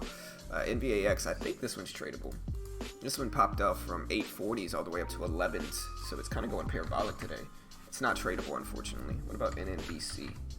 NNVC is, let me see what that one's doing. Yeah, NNVC's not doing much. Something had to come out for NVAX, though. Let me see if I can find that catalyst. You see that? Look at that move, man. This guy, Joe. I got gonna masks. $1,000 a pop, you know. That's what I'm saying. I think the mask game is where it's at right now. Just off of Amazon. This is my thing though. Like, okay, if the masks are working, why are the numbers growing? Right. Well, the masks don't actually do anything. The only thing, like my brother-in-law is a doctor, right? And what he said is exactly right, which is that masks don't actually do anything except stop you from touching your face and nose. That's all they do. They block you from touching your face and nose, which is usually how you get sick. They don't necessarily block the virus, but they stop you from being your own worst enemy, which is just touching your nose and your face, and that's how you get sick, right? And so that's what they do the best. That's where they find their most useful thing, which is just keeping you from touching your face. That's it. I would have to agree with that 100%. That's the only thing it does. Yeah, so I laugh about it. Like, it's not gonna do much. Right. It's not that. They're really not that useful, except from stopping you from touching your face. And so if you can stop yourself from touching your face, you know, you're already doing it. You know what I mean? I'm looking right now at Square. It's a little bit out of my price range, so I would have to stick to my 100 rule. Anything out of my price range cannot trade over 100 shares. It's a rule I've placed. And why? Because I don't trade those well. So if you're trying to trade outside of your realms, limit the risk. You could still trade it, but limit the risk. Right. All right here looks interesting for off 77.80s, but we want to see a double bottom create here. So what I want to see is kind of wick, come back above 78, then try to break down through 78 again. Then when I see that collection of volume, and it starts swinging back, that's where I would take the trade. For right now, it's breaking down. You don't want to jump on it on the breakdown. You want to see a bottom action. There's MU pulling to the VWAP. It's doing the same thing, guys. So I'm going to kind of have the same mentality. I need to see double bottoms before I get in. NVAX pulling back too, man. NVAX is kind of a crazy mover today. I'm also kind of looking at CGC. Really what we're getting here, though, is we're getting the SPY pulling back to 315s, and I think that's going to dictate what a lot of these other ones do. Like, if you look at the SPY is just, it had a huge run at first, and now it's just pulling back some. And so where it bounces, where it keeps going is the big question right now. The real crazy one to trade is ENPH, man. I don't know who's trading that one and winning, but I hope someone is. because it's a mover. I just can't trade it. Yeah. I have not been doing well on this one. Yeah, I'm It assuming looks he like means. he's trying to do a bounce. I'm assuming he means beginner trading, Justin, is what I'm assuming he means, but I'm not 100% sure. It gets in through your tear duct. Masks do work. Studies have been done. Goggles need. Shave that beard, bro. Yeah, man. Honestly, my wife kind of wanted me to shave this morning. Now I kind of see why, but yeah, I'll probably end up shaving today. I'm tired of this beard. It's time, man. I've had this beard for like months now. I can't eat nachos comfortably. You know what I mean? I'm getting a little upset about it, and so I'm about to just shave this beard off, man. It's time. Yeah, just put a water bottle on your head. Yeah, you know. That's it, bro. Yeah, Done deal. That's how you do it, right? Problem solved. You know. But yeah, that's really what it's hard to eat with this. Question beard. is that for Hills or Nestle? Huh? I mean, look at me. It's getting bad. My problem with my beard, right, is that I can grow my sideburns okay, but like the goatee area grows the best for me, and then the sideburn area is like it doesn't grow that well. Like I could grow it obviously if I leave it long enough, but like it just takes long and it goes through like an awkward stage when I'm growing my sideburns to where, you know, my friends mess with me. If anybody's ever seen the movie Joe Dirt, my friends mess with me and tell them I should pronounce my last name Dierte, you know, but because that's how Joe Dirt's beard grew in. But yeah, that's my problem. Reynolds. Yeah, my sideburns won't grow out fully unless I leave them there for like a month. You know, my goatee will grow out quick, but the sideburns, you know, that's the issue. They won't grow out super fast. Need some Spanish in you, buddy. Right. Hey, I have a little bit of Spanish in me actually. I'm like 2.5% Spanish actually. There you go. Like pure Spanish, you know. That's that mustache. Yeah. Right. But yeah, that's what it is really, you know. Like if you see my dad passes for Hispanic. You know, my dad speaks fluent Spanish and, you know, travels to do like missionary work to like Mexico and South America. And so he speaks good Spanish, but I still got to learn it. I'm going to call out stocks that look very similar. These charts look very similar to each other. So you got LK, CRWD, Square, MU, and then there's one more. There's what I was looking at. Hold on. CGC's at the VWAP, man. I might jump in a little bit just to take a small position here, just to get my day started. We got the bounce there. I was just about to jump in CGC. Maybe down to 95. I'll take some more.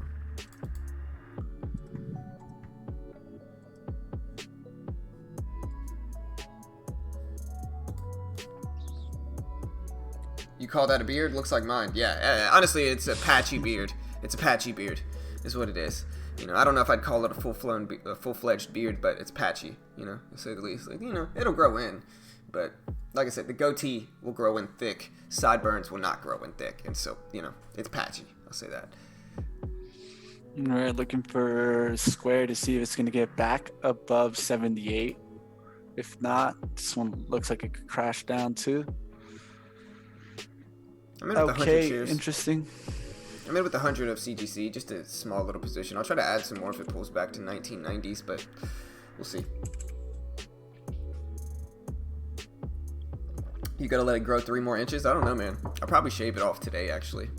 You know. How's the overall market doing? It's trying to VWAP bounce. Yeah. It's trying to VWAP bounce, bro. It's under the VWAP now for mine. My VWAP's at 315.20. Mine's at it's pulling back some, which might be bad for me in my CGC trade. Support I see here right now where it is 314.65. So if that cracks and gets to 314 is when I'll start seeing things on the downside. I'm in with 200 shares of CGC. I just added a little bit more. Like I said, I don't mind scaling into this one. I'm just going to use this 92 level as my risk, though, so I'm going to keep my risk actually pretty small. Got to be careful because the market itself is pulling back, and I think that's going to influence this one. Even though it's a cannabis stock, I do think that's going to influence it. I'll add one more and then get out quickly here if it goes gets me.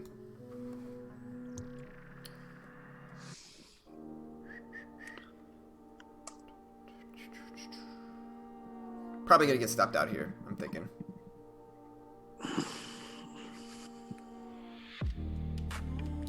This is right around the time, guys, where I'm going to be trying to start ending the day. So if I'm getting in position by 10:15 Eastern time, I'll probably just end the day. The reason why, guys, is I'm not doing good in the afternoon, and I really want to start getting the streak going, getting this account into the green so that we can really start making moves.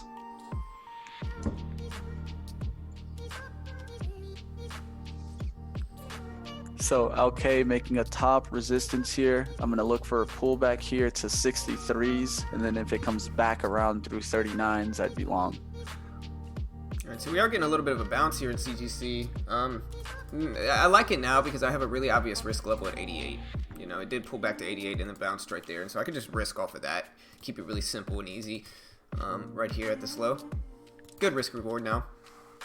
Try to get over 20 for a VWAP bounce breakout, and it kind of looks like a rebound bounce now, so it actually looks a little bit better here, and I don't hate it, but we just need to move up to like 2010. I'll hopefully be able to take some profits up there, in with 300 shares.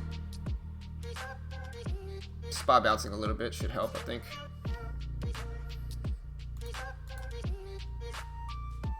What does PK stand for? If you keep a beard too long, it sort of grows on you. Yeah. All right, Yeah, for guys. Square starting to bottom out there. That's what I was talking about, guys. Now I'm seeing that bottom effect. 1, 2, 3 bottoms. Navi creates this bottom right here and then pushes up through 78. Everything kind of bouncing here. SPY bouncing. CGC did bounce, pulling back a little bit. I might add a little bit more here because it's kind of like the rebound bounce setup that I talked about. If it pulls back enough for me to do it. Break even right now in the trade. My man Muse, appreciate the sub, brother. Welcome to the team, man. Hit that like button, guys. Looking for pullbacks by 77.80. Remember, guys, we got 42 likes in here. Let's bring that number up to over 100 today. Hit that like button if you haven't already. Let's do this. 42 likes, only 4 dislikes. So let's bring that number up. Let's run that number up, guys. Hit that like button if you haven't. Click the bell. Turn on notifications if you haven't already as well. Appreciate the subscribes to everybody today. But yeah, let's bring that like count up to over 100. We got 42. We still got a long way to go, guys. So smash that like button.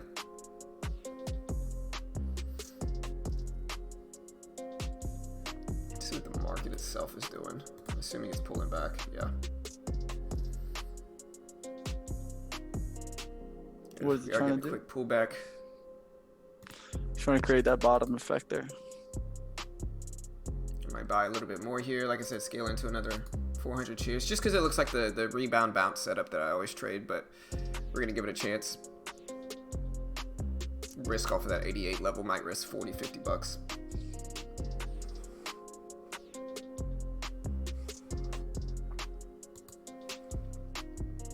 See if we get a quick bounce right here, or if we're just going to get stopped out. At the very least, I mean, I like the risk in the trade. We're right here testing my risk, so it's going to be small regardless, but getting close. Quick bounce back up. Hands over the cover button, though. MU looks interesting. Starting the bottom there. Has 2 bottoms. I'd look for a 3rd bottom.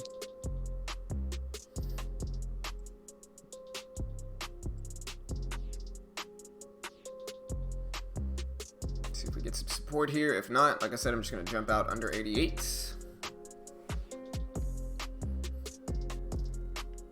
A little bit of a bounce there at 92s.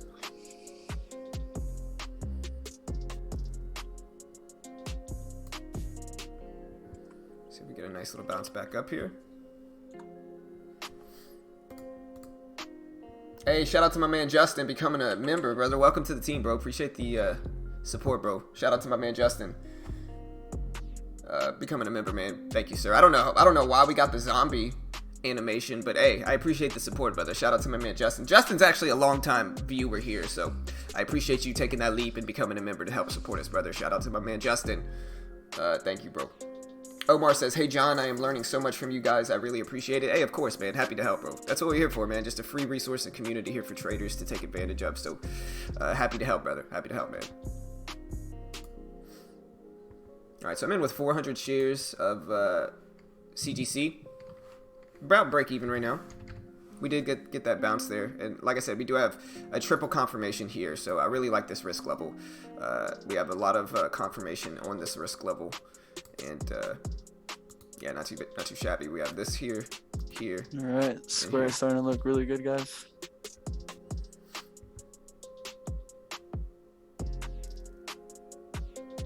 There you go. Square starting to make a move. I'm looking for pullbacks here to 1780s, 7780s. I'd risk off of 66.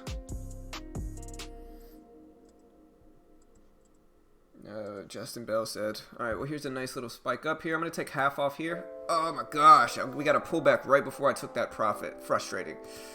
Still holding 200 shares, but I was up like 30 something bucks, and then I tried to take profits, and then it pulled back right before I jumped out. Still banked a little bit, but missed out on a little bit of profit, unfortunately. Maybe I can add back here.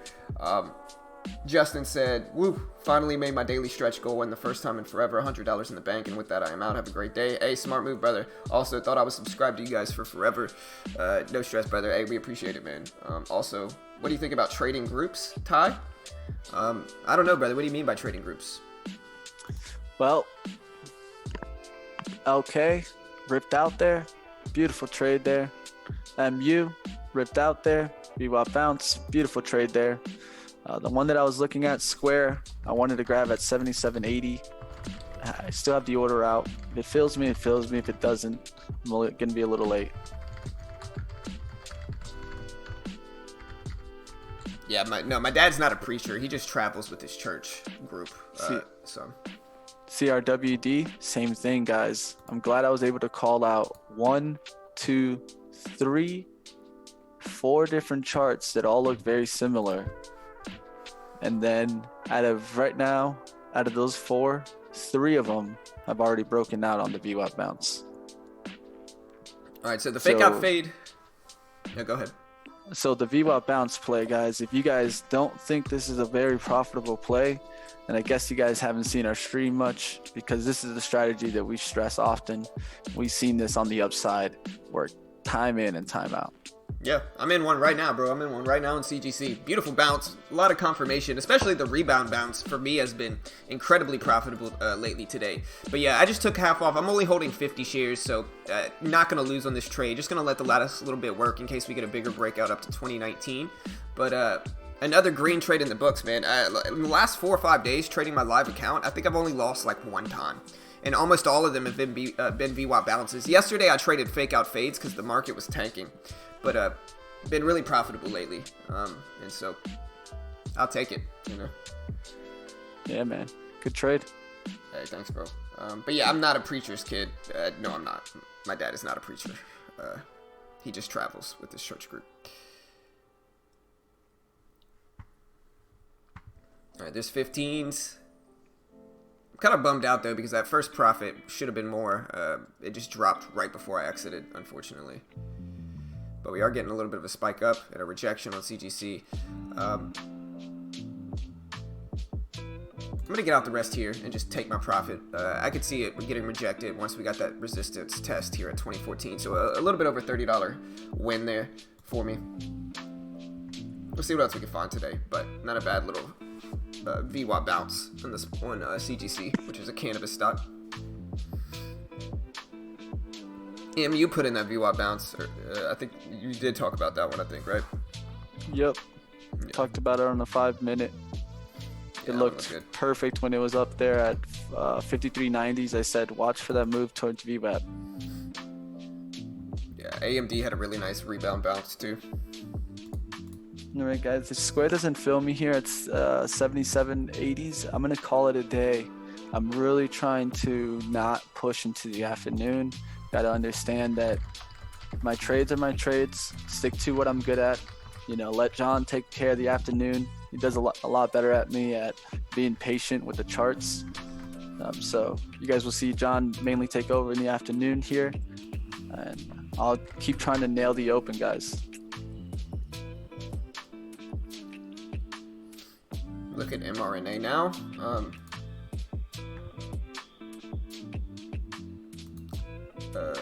Yeah, mRNA, it kind of looks like a rebound bounce, but again, I think Like the SPY is bouncing. Oh, my foot's asleep. Man, that sucks. Oof. It hurts, man. I'm the type of person that sits on his foot when he sits. Like my leg is like positioned underneath me as I sit. So like I sit on my foot the entire time. Ooh. As you say this, I'm like, yeah, foot sliding out. Ooh, man, my foot's asleep. It hurts. Anyways, the mRNA is a coronavirus stock, right? And so with the SPY pushing up, I'm a little bit more skeptical of mRNA because I think with the SPY's movement up, mRNA might do the opposite, which is move down. It's still one that I'm not going to trust, and I'm a little bit hesitant to trade overall. But it is tradable, and we'll see what it does. You know. The one I'd be careful about is this space. Maybe trying to short it. I know there's a lot of people trying to nail that one today. It's a danger chart. Yeah, man. Danger for sure.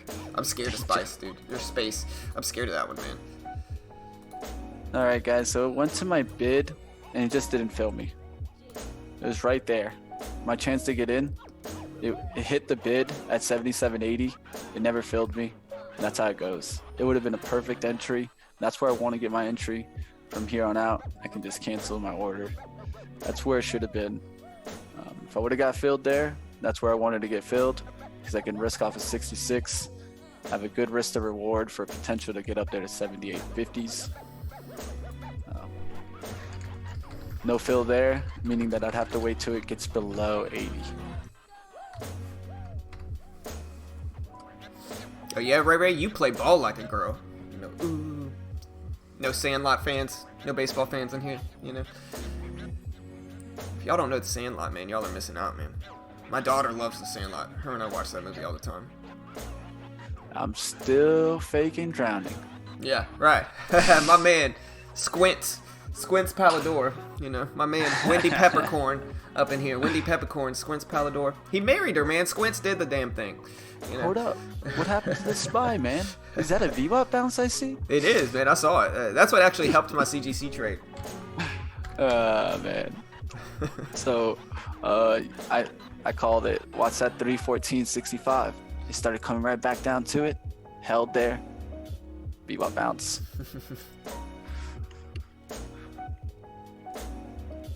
A lot of VWAP bounce plays today. Hope you guys were able to nail some of those. It kind of shows why the SPY influences the market a lot. Like yesterday, I was banking off of fake out fades. I got into like 2 fake out fades yesterday. No losing trades and made a lot of money with it. And then today, it's like the SPY's bouncing, so it just did the complete opposite. I made money with VWAP bounces. And it kind of goes to show how much the market overall influences a lot of the stocks that we specifically trade, like AMD, MU, even cannabis stocks like CGC. You know, if you look at CGC and you look at the SPY, they're very similar. You know, even though it's a completely different sector. One's overall S&P, you know, a bunch of companies, and the other one's a cannabis stock. But even still, you know, they're still very similar. Guys. There's that moving square that I was talking about. This is what I expected. It just didn't get filled there at 80. But would have got filled there at 80. This is the move I was looking for. I moved to 78.40s. That's where I'd take first profit. And then I'd look for a move to 78.70s after that. But I'm going to go ahead and get on out. I don't want to go ahead and just try to jump in there. That's not what I'm trying to work on. I'm really trying to work on coming in with the right approach every day and setting up the process that you guys can see me repeat in, day out. It's going to be nailing the open. I'm trying to get the first 15 minutes of the day, really. And at this time, I'm not the best profitable trader. At least I've seen it in the stats. And I'm going to go ahead and try to get away from it for a little while. At least focus on another part of my trading, which is my opening trading, which has been doing really well. Let's go ahead and continue working on that. Yep. All right, guys, I'm going to go ahead and take a second here, guys. If you guys want to go ahead and use the broker that John and I use every single day, we trade with TradeNet. That gives us an ability to trade short and long. You can get as much buying power as $14,000. with a small intro account. And I think that's really beneficial for you beginner traders that want to go ahead and start trading and really getting your feet wet in what we call live trading. There's nothing really like live trading. You can paper trade or use demos, but there's going to be nothing like the actual event of trading live. That's going to create completely different emotions for you, and you really need to learn how to maximize kind of your emotional intelligence so that you can really trade your strategy.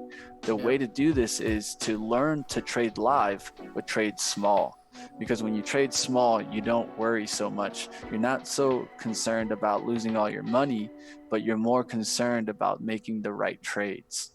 And this is the number one thing that I think traders need to focus on, is trying to develop their system that can actually work for them. And then they size up and try it. That's what it's all about, guys. You work a system, you size up, you test your skill level, see if the profits are there. If they're not, you pull back, work the kinks, try it again. That's what day trading really is all about, guys. You're going to be able to make profits, and you're going to have losing days also. But the real key is working that progress and process that can get you profits day in and day out. That's going to be the right risk and reward, focusing on execution, and really looking for something that can benefit you, like TradeNet, give you a package with low commission, give you some kind of learning material, also get you into chat rooms. This is going to give you great benefit and give you a chance to go ahead and make those profits that we're all looking for. Right. Yeah, no options, unfortunately, Mike. But yeah, and I know I sound like a broken record. People got mad at me yesterday. But as you guys see, like, we wait about an hour and a half or a few hours into the stream before we really start to push anything. And we gotta keep the lights on here. But the reality is that it's just the cheapest way a new trader can get started. When you get started trading, a lot of the time, like, I know me personally, I'll say it like this, right? When I first got started trading, I ended up saving up thousands of dollars, and I deposited them into SureTrader, and I ended up just losing those thousands of dollars. And I think that's a very common story in the trading world. I think most new traders end up, what happens when you get started trading? Like, you get started, you Google it, you YouTube it, and what do you get? You get like Tim Sykes, you get all these other penny stock gurus telling you you're going to make thousands of dollars if you just buy their course or buy their whatever. And in the end, you usually take a few $1,000s and you deposit it into a conventional brokerage or an overseas brokerage. And let's be honest here. I know I ended up losing thousands of dollars when I first got started. Thousands. I probably lost like $3,000 or $4,000 in the first few months of my trading. And like I said yesterday, I think that is necessary in the trading world. I think you have to lose in order to build rules and eventually win. I think you gotta lose at first, because you gotta be able to, like I said, when you lose, it burns, right? When you lose, it burns, right? And so you take that pain and that burn and you build rules in order to avoid that burn in the future. And that is necessary. That's why they always say, the cliche saying, which is you gotta pay your market tuition, which basically means you gotta lose in order to build rules and know how to win, right? And so with that logic, I think TradeNet packages make a ton of sense because you're risking less. It's still a live funded account that you're going to have emotions with. You could potentially make money. It's a 70-30 split with their base package once you're approved. And so it's $3.99. Once you're approved, you get $14K in buying power. There's no PDT rule, so you can day trade and short stocks with a lot of buying power. And then they're going to take a percentage of your profit because they're giving you all of that buying power. They're giving you $14,000 for $3.99, and they're going to take 30% of any money you make. And there is a $700 max loss. And so if you go under $13,300, they close you down. But like I said the last few days, I don't think there's any other cheaper option that allows a new trader to get started, actually be able to day trade a live funded account for that cheap. And in that regard, I think it makes a ton of sense. You're ultimately risking less. Instead of being like me, where you deposit thousands of dollars into a conventional brokerage, you can risk $400, $3.99. You're probably going to lose that. Let me just be real. You're probably going to lose that if you're a new trader, because new traders just lose. Doesn't matter where they go. But it's much cheaper to lose $400 than it is to deposit thousands. And I think that's where TradeNet really shines. And I think that's where they make the most sense for a new trader, because they're ultimately allowing them to trade a real funded account for much cheaper. Instead of risking thousands, they're risking $400, and I think that just makes sense. And so there's the link. Y'all want to check it out. Of course, We make a commission if you sign up through us, and so we're biased in their favor, obviously, but I think they make sense. And I think, like I said, if I was getting started trading again, I would look for a cheaper route. I would understand and have realistic expectations, and I would risk less, and I think that's where they make the most sense. Todd, man, I'm telling you, brother,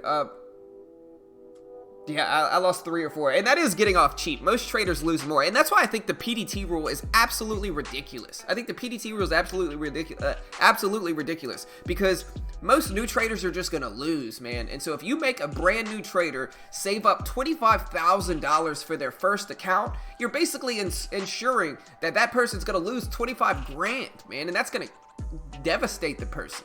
You know, making somebody trade their first day trading account. If somebody wants to get started day trading, they need $25,000. You're going to make somebody lose $25K for their first account. That's going to be way more devastating. It makes way more sense to go a small account route, risk $400 for your first account. You know, that way if you lose, it's not the end of the world. Don't make a new trader save up 25 grand. The PDT rule is absolutely ridiculous. They say it's to protect traders. It's the worst thing for traders, because again, if you want to day trade actively and really learn, because in day trading, you learn the most from experience. And if you want to gain that experience, they're going to make you save up $25,000 and risk that. They're going to lose that 25K. It's going to be super devastating, man. I couldn't imagine if I lost 25K for my first account, man. And that's why the PDT rule is absolutely ridiculous. You know, it's completely absurd and just forces people to risk way more money than they need to. All right, guys, I want to take a second before I get on out of here to take a look at some charts. So the charts that we clearly called out earlier. LK, CRWD, MU, Square, CGC. Now, Square still is making its breakout, but let's go ahead and take a look at ones that really broke out there, LK and CRWD. Best one I like is LK. I've been watching it all day. You guys saw me lose on this one earlier, but that doesn't mean that we can't nail this trade. Later on, this trade came on up there, breaking out to 39.70s from 39. That's a 70-cent move. So this is very important to understand, because once you understand the 70-cent move, you can really start determining what risk and reward, guys. That's really what we need to stress on every chart. Once you get a breakout, you can understand that. You can say, okay, so if there's a 70-cent reward possibility, how much can I risk? What do you guys would think would be a fair risk to reward if we're trying to stick to, let's say, a 3-to-1 or a 4-to-1 trade here for LK? I don't know if you guys are busy trading, no worries. If you guys hear me, go ahead and put it up in the chat. The real key to everything is always about risk management, guys. So this is a 70-cent breakout. The maximum you want to go ahead and risk on this would be to go down to a 2-to-1, but I really like more of a 3-to-1 trades. So I would think in this trade, risking 20 cents would be looking good. You're looking at an over to 3-to-1 trade there. So you could even risk 20 cents on this trade. And as long as you're going to go ahead and attack that 39.70, you can still have the right risk to reward. And that's what's really important with every trade. That's what I'm focusing on. And that's what's really going to get you guys to the next level, is really focusing on your plans, having the right risk and reward, setting the probability. And this one held below VWAP, tried to break down multiple times, creating a bottom here at this 38.71. It repeatedly tried to break down there, and then when it popped back above VWAP, we look for the pullback to VWAP. That's what we got here, a pop back above VWAP, and when it pulled back to VWAP is really when you saw the volume step in there and take this one for the ride. All right, now that we've seen that one, let's see CRWD. See the similarities in the chart. Okay, so CRWD broke out from 58.50 up where? To 59.50, a dollar move. So with a dollar move, we can go ahead and we can risk about 30 cents on the trade. So if we look down towards the area where we want to take a trade, the VWAP was here at 58.80s. We can risk all the way down towards 58.50. You see how that looks even symmetrical how that even makes sense. Why? Because the risk and reward is there, guys. So you could have got in there somewhere at 58.80s, risking off the 58.50s, 30-cent risk, looking for a dollar potential gain. Then you get in there. When, guys? When do we get in? When it breaks VWAP on the plus side. So you got a break here. You could have got in right here, 58.80s, risk off of 58.50s down here. And then from that entry, got the lift off. And so that's what we look for, guys. We're looking for the pattern. If it does get below VWAP, we need to see it bounce back above and hold. And that's what you got here, back above. Right. It holds as support and breaks out. Oh my gosh. I tried to get out of CGC and it just pulled back right before I exited. Very frustrating. I was in with 500 shares. And I got out a little bit in time, but unfortunate. I didn't make barely anything from it. I had 500 shares of this, and it was up to 13s or 14s, and now I have 250 shares. Just very frustrating. I'll try to scale back into it maybe if it gives me that chance, but I'm still holding 250 shares. But very frustrating. It just dropped right before I exited again. So you guys see those similarities in those charts. LK still ripping. CGC was very similar. So I definitely like that trade too. MU, very similar chart. Tries to break down below VWAP, bounces above VWAP, pulls back to the VWAP, breaks out. Very similar charts. I just wanted you guys to see that. And that's what you want to attack. When you guys are seeing the charts make sense, then you can go ahead and attack those kinds of charts. Let's go to the last one here before I get out of here, Square. We were talking about a move towards what? 78.70s. Where should we take profit? 78.40s, 78.70s. Perfect trade here. It's set up to take it right there off of 77.80s.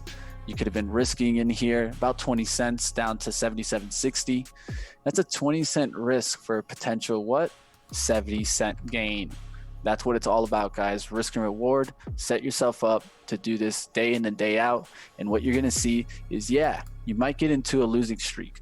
But when you get into the winning streak and you take the right reward and risk, it should more than push you into the green for those losing trades and push you into an accuracy level that really starts pushing your profit because you're going for a better risk and reward. So we're up to 18s. I'm going to sell a little bit here. Made about $20 in that last one. I'm still holding 125 shares left. Up about $50 on the day. We'll see what else we can get. I'm still bummed out I missed that gain, though. I had 500 shares, and I just... it dropped right before I exited, unfortunately. But we're still holding 125 left. We'll see what happens. Same kind of trade. The SPY is pushing up and testing highs. And so...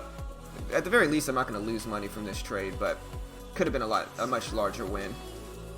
Nope. All right, traders, that's going to do it for me, guys. Just wanted to really go over some charts. Not a bad day for me. At the end of the day, still in the green, pushing the account up, and that's what matters. Yep. Good work today, brother. Like always, guys, stick with the Discord. If you guys want to stick with us after trading, you guys want to talk charts. I know like Todd was talking about how he's been struggling setting up the right system.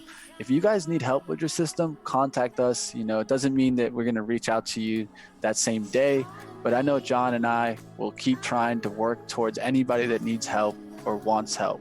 So definitely reach out to us. That's what we're here for, guys. And I hope you guys do great in the rest of the day and keep trading. Yes, sir. All right, so here goes CGC pushing up. It's up 2017 now. We're going to let it work. See if we get that high of the day break at 2020. Only holding 125 shares left. I don't mind scaling out some more, but we're going to see if it breaks 2020. I think that's the big level with the biggest resistance area now. Small range stock that looks to continue same way like CGC. If it wants to rip, I would say Kron. Yep. All right, guys, I'm getting out of here before I go ahead and ruin my own rules. You guys have a great one, all right? Later, brother. All right, so we're going to let CGC test this 2020 level. It's hanging out at 2018. We're going to see if it breaks here.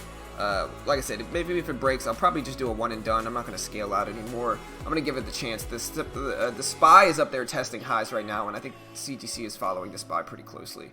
And so I'm going to give it a pretty tight leash here, and you know, we'll see. But I'm going to let it work, and I'll probably just get out the rest right there. I don't like that pullback. I tried to let it test 2020, but not a bad little win. No losing trades today either, just like yesterday. So I haven't lost at all today. And we're going to keep trying to work. Maybe I'll trade some more. We'll see what else we can find today if we get some pullbacks for that. But yeah, CGC, nice little range play.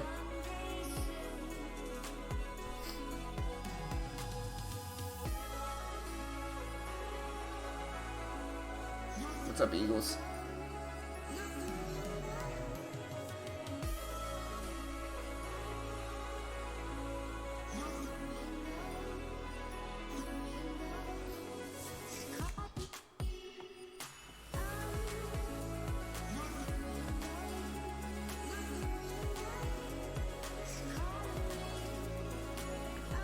Look at NNVC with the pullback to the VWAP. A lot of volatility today. The SPY is maintaining an upward trend really nicely, though.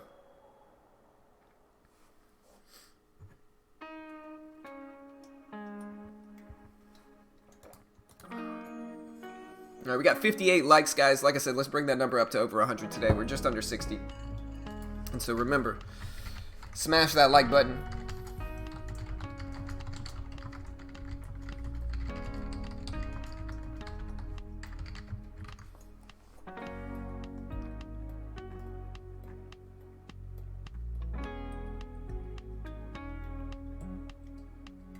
Adam says, why would a stock drop with no volume? I mean, some people could be selling, but I guess that would include volume. And so it just depends. You know, there are a few different reasons, but most of the time, if there's no volume, you know, one or two orders, or a smaller amount of orders can influence the stock, especially if it's a low float stock. But with lower volume, like I said, orders are going to become more significant. And so with that said, if there's low volume, a few different sell orders could influence the stock more, if that makes sense, and cause it to drop. Hey, appreciate the sub, Joshua Lemons. Welcome to the team, man. Shout out to Joshua for becoming a member of the BT family. Thank you, brother. I really appreciate it, Joshua. Thank you, sir. Appreciate the sub, bro. Welcome to the team, man. Somebody had a question. Yo, new here. What did you start with this account, or where are you now? So it's an $8,000 account, but they give me $240K in buying power, and so my account is right now at $1,885 in profit. So I'm almost at $2,000 in profit, and like I said, with it being roughly an $8,000 account, it's roughly a 25% gain in a few months on this account. So I'm slowly growing it. I'm not an expert or you know, a market expert or anything like that by any means. I'm just instead just teaching people what works for me, and if it works for me, that's great. Some people can take advantage of it. If not, you know, that's okay too. But yeah, I appreciate the sponsorship, Josh. Thank you, bro. What's up, man? Appreciate it.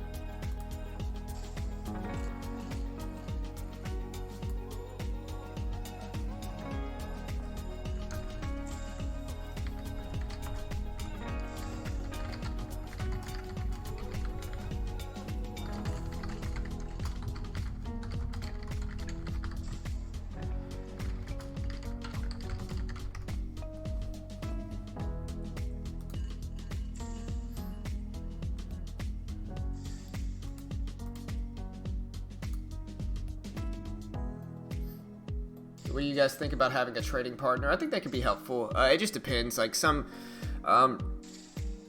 Mitch and I started out as trading buddies before he kind of became a part of the channel, you know.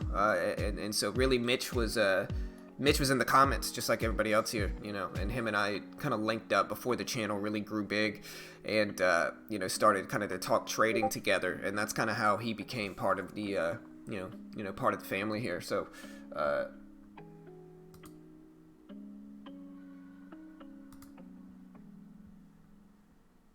Looking at space here, CGC is in a really nice range, and the market's spiking up some, so I think CGC will probably push up and break these highs up here. And so I could scalp the top, looking at the SPY pushing up, but I'm using Epidemic Sounds.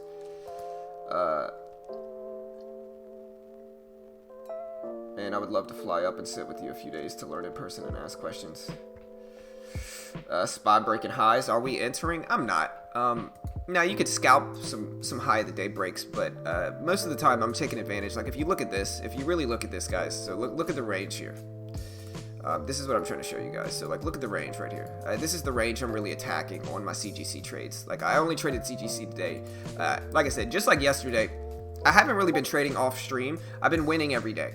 And so, like I said, two green trades today, no losing trades. I think yesterday I had 2 or 3 green trades as well, with 0 losing trades. And then I think the day before that, I had 1 error where I accidentally bought MU instead of AMD, and so I immediately exited. But aside from that, it was all green trades as well. So really, the last 3 days, no losing trades in my real account, my live account. I actually haven't lost, and you can go back and watch the stream every day of me specifically trading my account and see that I haven't really lost in the last few days. The VWAP bounce and the VWAP fade have been incredibly profitable lately, extremely reliable, and yeah, I've been kind of on fire. I've definitely been on a roll lately where I haven't been losing. I definitely haven't lost at the end of the day in a long time. But yeah, like I said, not really an expert or anything.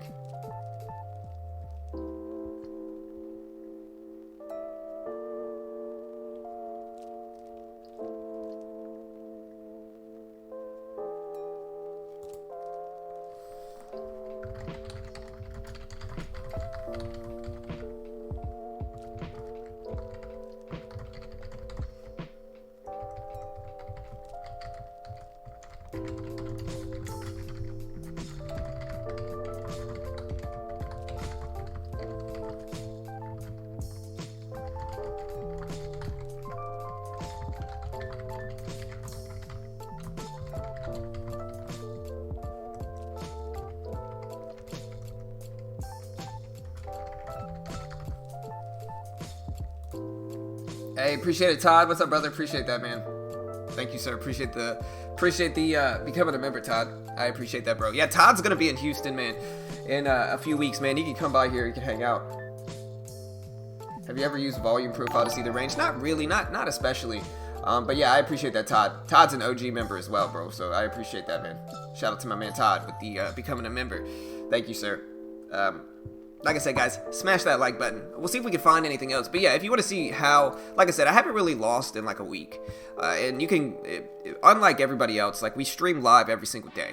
And so people hate on us. But the reality is that we're incredibly profitable. And we're extremely consistent, especially in the last few weeks. And so like the haters have been awfully quiet lately because it just feels good, man. It feels good to not lose in like weeks, you know, on my live account. My World Series of Day Trading account, you know, I lost that pretty quick, but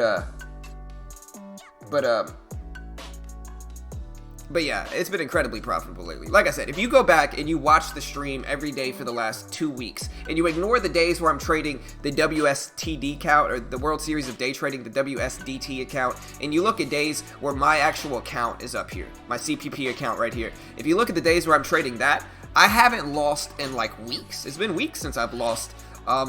Not per trade basis, but what I mean is, at the end of the day, it's been weeks since I ended red. It's been weeks since I lost and ended red in my real account here. And so, yeah, like I said, people can hate, but Mitch and I are super consistent. And we're the only people that actually do this live. You know, nobody else does this live where they actually show you themselves trading every day. And so, like I said, it's something that I'm actually very proud of because it took me a long time to be this consistent. And like people are gonna hate because something we do make them insecure. You know, for whatever reason, whatever we do makes people insecure. Maybe they're mad they don't have a platform or whatever it is, right? But the reality is, like I said, if you go back and you watch every stream in the last few weeks, you'll see I end green almost really every day. When I trade my live account in the last few weeks, I've ended green. And really, if you look at the stream the last like 4 days, I've had like 1 losing trade out of like 10 or 15. So I'm running at like 95% accuracy for sure in the last like week or two. In the last really like 5 days, I would say I'm at least 90% accurate, 90% accurate. And so regardless of what people want to say, the stuff we teach and the strategies we use, they're legitimate, man. They're legitimate. People can hate, but they know our strategies work. That's why people copy them. And so in the end, it's something like I said, it took me a long time. And it's something I'm really proud of because, I have documented proof that I'm green almost every single day, and I can't fake what I do. I stream live every day. I can't fake that if I wanted to. And so, like I said, it feels good, man. I'm kind of documented proof that you can be profitable in day trading. It just takes years,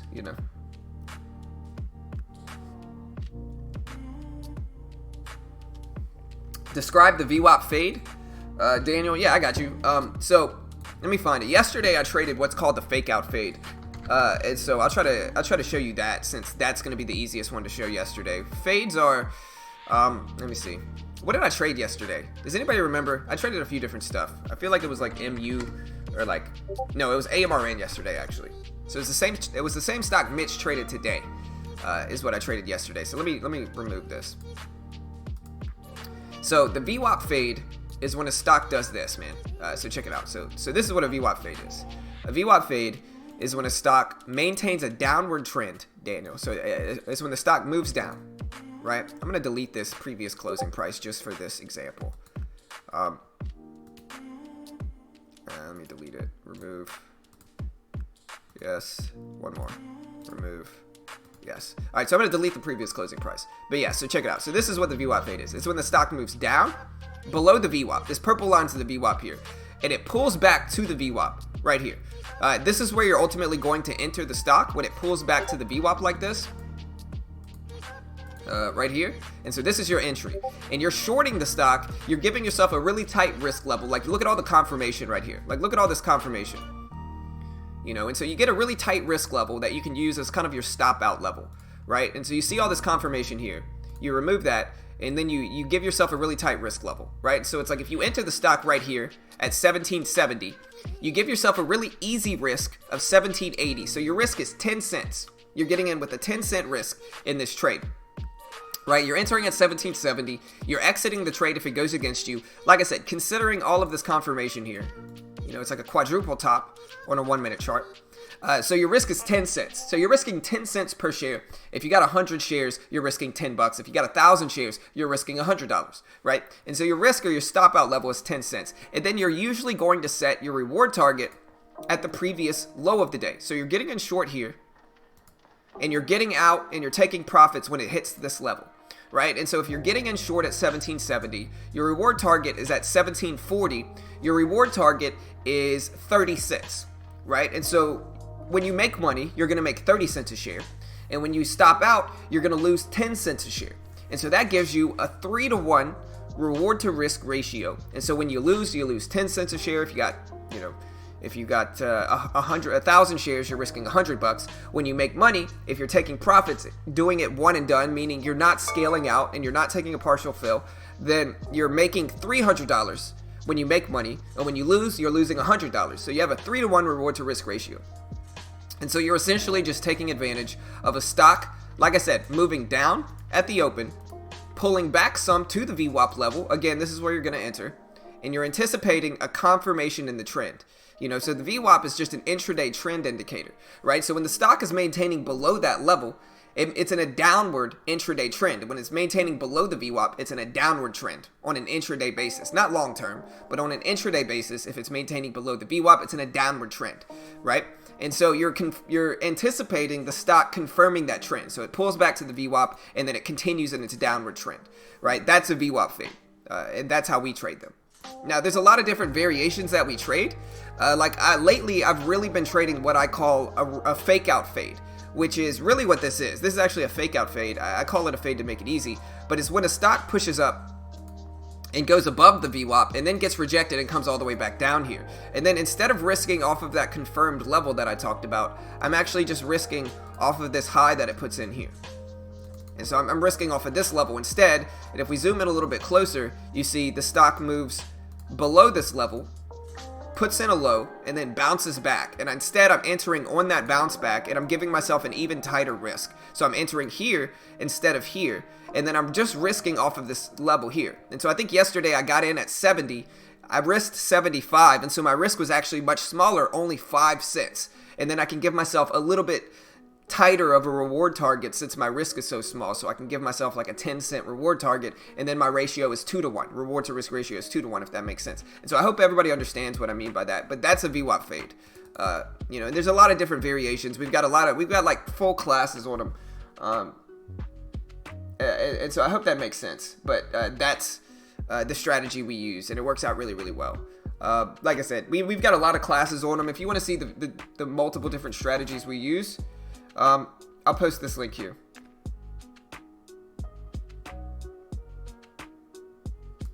Let me post this link. I put out a video this weekend, and it was called the top 3 day trading strategies for beginners in 2020.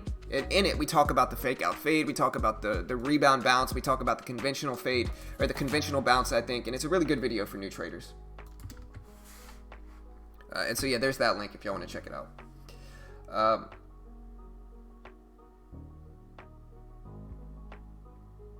But yeah, I appreciate that, Todd. Thank you, brother.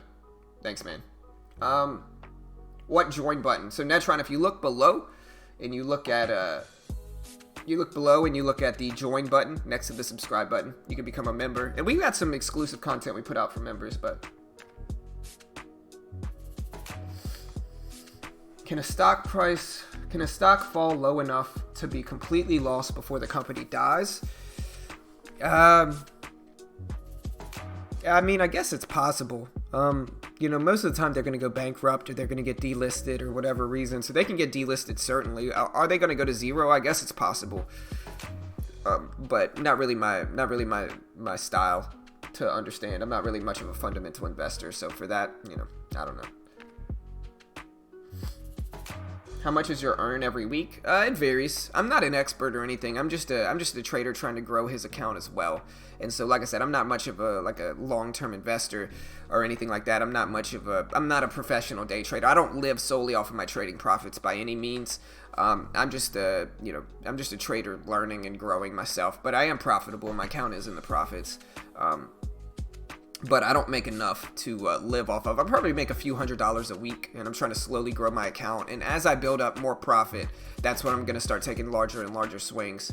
But again, you know, like I said, I definitely don't live off of my trading profits or anything like that.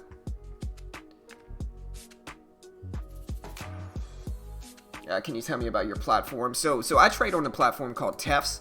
It's operated through TradeNet, and it's kind of like a prop firm. And so, like I said, for $3.99.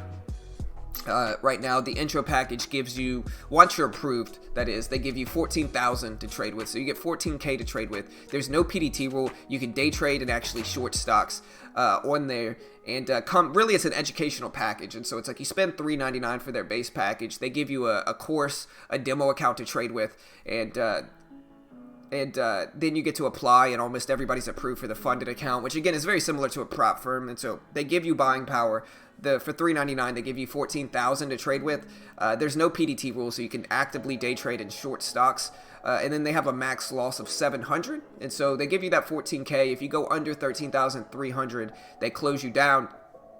And then any profit you make, there's a profit split like a prop firm. And so, say you take that 14K they give you and you turn it into 15,000, they're going to take 30% of that, and you're going to keep 70%. So you take that 14K, you make 15K.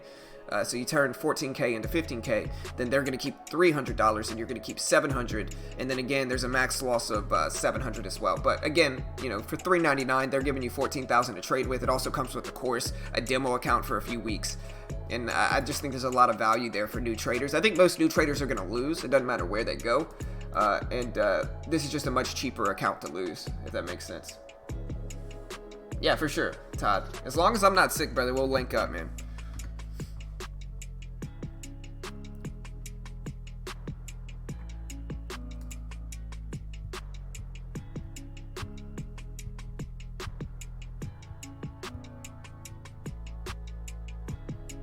The only thing I see right now is AMRN, which is in a big downward trend. Kind of looks like a fade, and it's kind of pulling back to the VWAP, as you can see. Downward move, pull back to the VWAP here. It's just about where I want to set my risk. I'd probably like to set it, if I enter in short up here around the VWAP, I'd like to set my risk right around here, I guess. but it's a pretty tight risk level at there, maybe this level, 47 or so. So my risk is about 12 cents if I enter it at 35, and I can give myself a pretty big reward target, probably around 16. And so my reward target's 35 cents. I'm risking 12 cents, and it's pretty close to 3 to 1 reward to risk. You're risking 12. 12 times 3 is 36.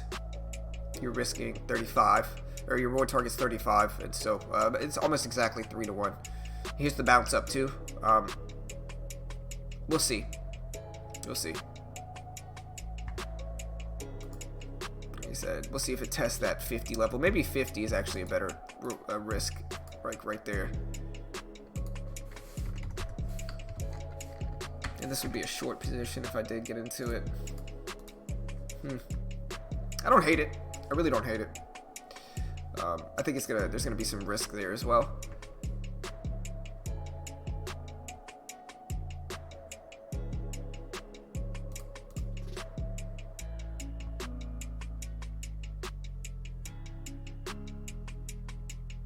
Hey, well, good luck, Tiny.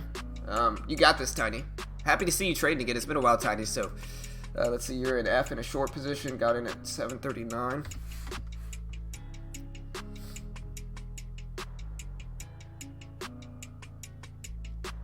Yeah, I think a good risk level, and of course, Tidy, you know me. I always got to say this. I'm not an investment professional, so I'm not liable for any losses anybody takes in the market. I do not give financial advice for profit. I'm just saying what I would do if I was in it.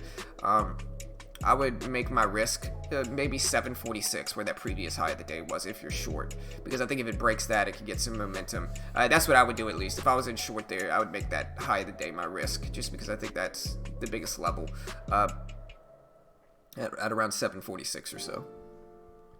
But again, I would let it test that maybe too, because it might push up to that level and then get rejected. But if I was in the trade, I would make, roughly 746 my risk level. It's a very tight range, and so, just depends. But good luck, Tanya. I hope you do well.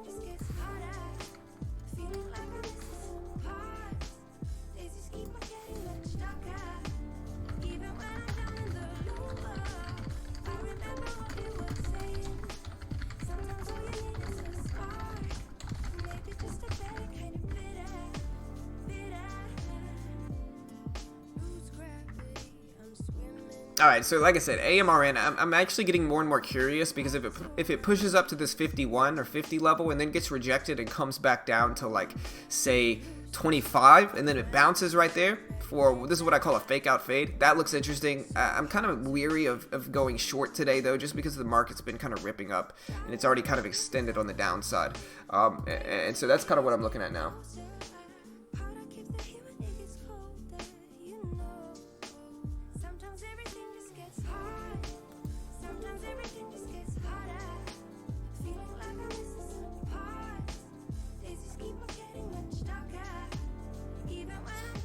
Like I said, the risk I would have given myself is like 50 right here. We'll see though. If it pushes up and tests that, I'm not in it, so I'm not going to take this trade.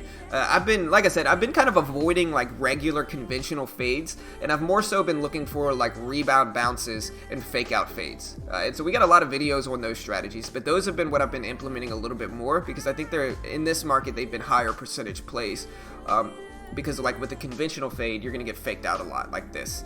And so I would rather it test this level here at 50, come back down to 1625, and then bounce up to 35. That way I could risk off of that previous high I put in at 1650, and then give myself a pretty big reward target down at that whole dollar. And so this would actually be really good if it gets rejected right here, and it would be nice. But again, before I enter, I'm going to wait for it to move back down to 1625 and put in a high that I can risk off of that makes it really tight, if that makes sense. Like I said, in that video I posted, it talks about this strategy and kind of what I use and how I approach it.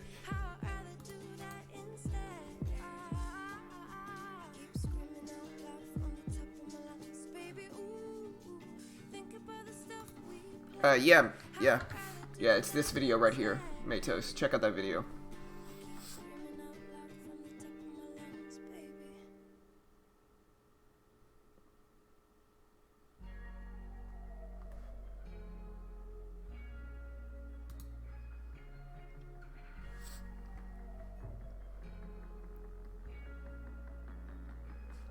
And like I said, I mean, the strategies that I talk about, here's the thing, right?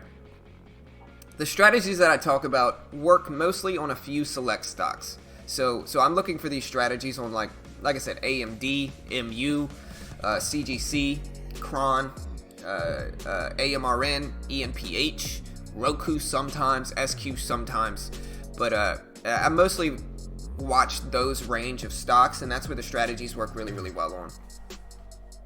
Alright, and so remember guys, exactly like I said, it went up to 1650, which down to the very cent. Look at this, and I drew this line before it went up there. Before it went up there, I drew this line. And look at exactly where it goes. And so, they say you can't predict technical analysis. You know, what are the odds that I predict exactly the high of that stock right there? I think that's pretty low if you base it off of pure randomness. But again, in order for my strategy to fulfill, I needed to come back down to 1625. And so I can let it test. It's the $0.50 right there. But before I jump in, like I said, I needed to reject and come back down below the VWAP before I really get interested in it. That's 80K.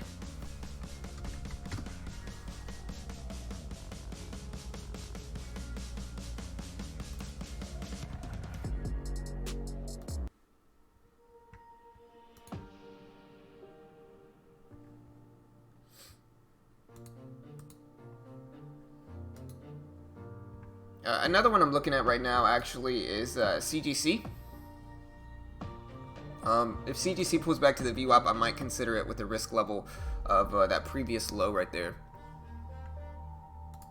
Let's see what our team's doing.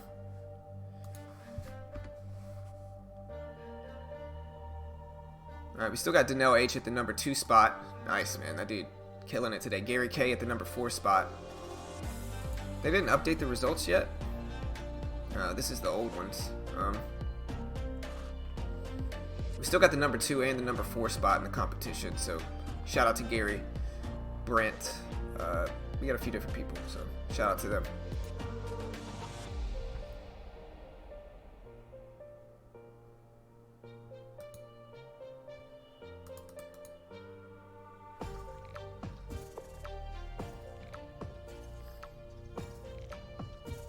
And like I said, I mean, you just gotta, in trading, guys, I'm just waiting for my stocks to follow through. In trading, you just gotta build a system. And like you guys see how I calculate reward to risk ratios in every single trade I ever get into.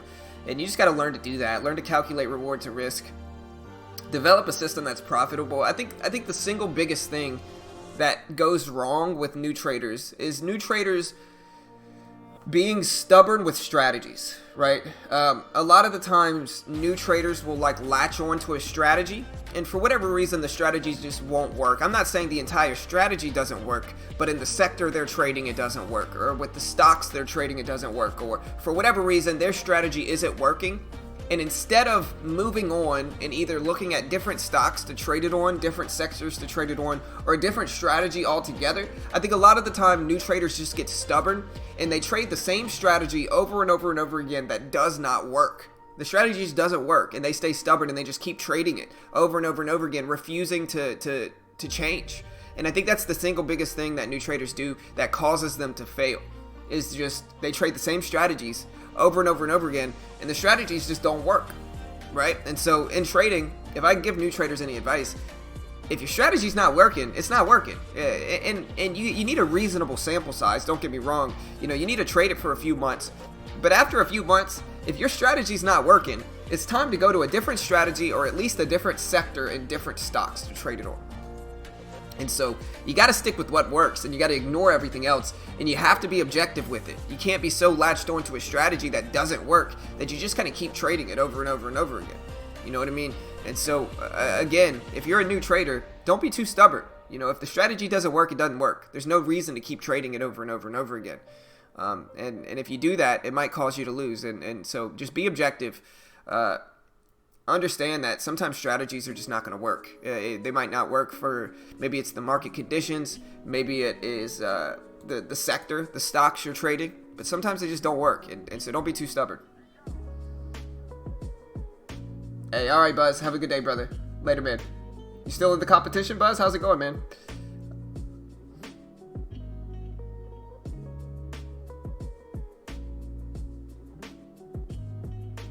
Alright, so like I said, we're testing that 1650 level. The levels I drew actually are holding pretty firm, but we're going to wait for rejection here. If not, I'm going to look at CGC.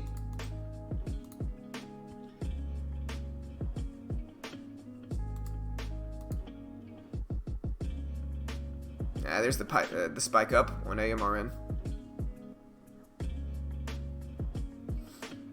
So yeah, like I said, I never got my entry here, unfortunately, with AMRN. That's why I don't trade the conventional fade, is because this is going to happen a ton. I would more so rather wait for it to get rejected, come back below here, and then short it on that subsequent bounce. And if we don't get that, I would rather just not trade it.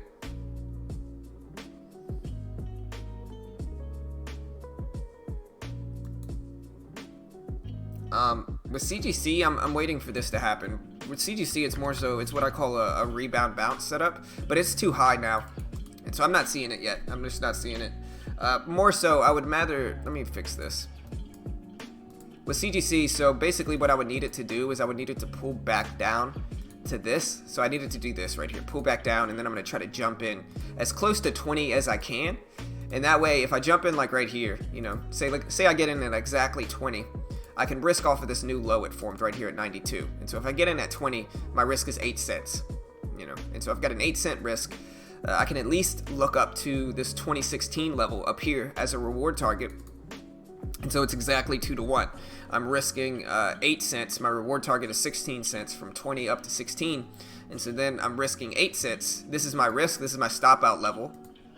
And then my reward target is up here, and so it's exactly 2 to 1 reward to risk ratio. So I'm risking half of what I'm potentially making there, and like that's the benefit of doing, instead of the conventional fade or the conventional bounce, that's the benefit of doing the rebound bounce, is what I call this, and then the fake out fade is what I call the other one. It's because it gives you a tighter risk level to trade with. But again, we'll see. I'm gonna wait and see if we can get that. But I hope that makes sense. But yeah, that's just how I do it.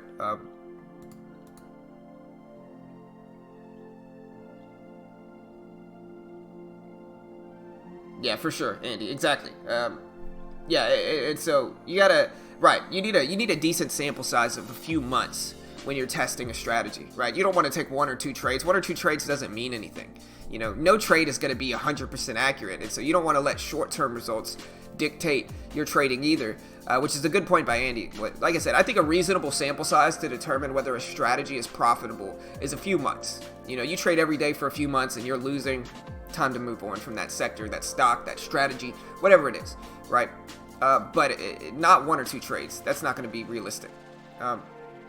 It's another thing, like we've got a few classes on back testing, and so back testing is extremely important in that way as well, right? Like you can back test stocks and look at the historical data to see, basically. Yeah, Matos, we've got a... Matos, I suggest you go check out our classes, man. So we've got a bunch of free classes that are just on how we do things in the market. And so I'll find those classes here. Hold on, brother. I got you.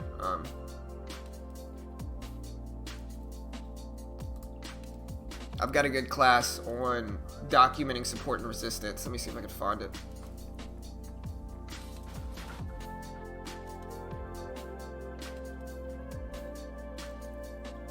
I suggest all new traders look at this class as well. I'm going to post this class. This class is called How to Build a Trading Plan, a Beginner's Guide. Go check out this class too. So this class is on building a trading plan. Right here.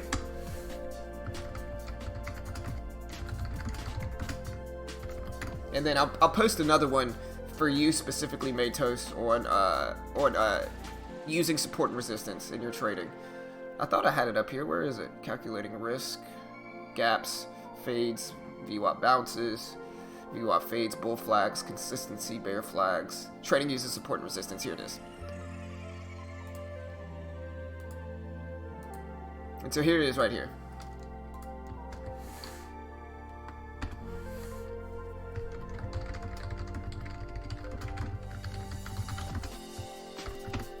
there's another one. So here's the pullback to CGC. I'm gonna slowly scale into this one. All right, so I'm in with my entry. I didn't get the best fill. I got filled a few cents away from my entry, but this is the kind of strategy I use. I'm gonna get a little bit more here. I'm just gonna get in early, and again, I'm just gonna risk off of this 95 level instead. So I'm risking about 10 cents, you know.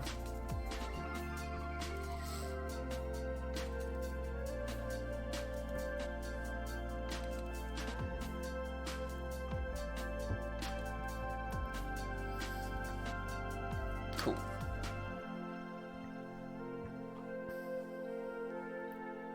All right, we got 70 likes in here. Let's bring that number up to over 100, guys. Come on. If you appreciate the free content we put out, smash that like button, hit the subscribe button. All right, so here's my preferred entry level right here on CGC.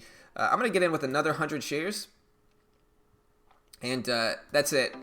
I'm not going to add any more, and I'm just going to risk off of, like I said, that 95, 92, 95 level. We're going to look for it to bounce here, but this is the same strategy I talked about. I might have jumped in a little bit early here, actually. Yeah, what's up, Cosmo? Yeah, man, everything we do here is free, brother. So we don't charge for anything. We don't sell any courses or anything like that. We just give it all away for free, man. We're just a free resource and community here, brother. So, but yeah, there's the quick bounce. I'm gonna take profits quick since I didn't get the best entry here, and I'm a little bit closer to the middle range for CGC. But there's the quick bounce. I'll probably get out at like 2011, 2012 here. We'll see. I'll give it a chance. I'm completely break even right now. So unless I average into a little bit better, that's what we're gonna do.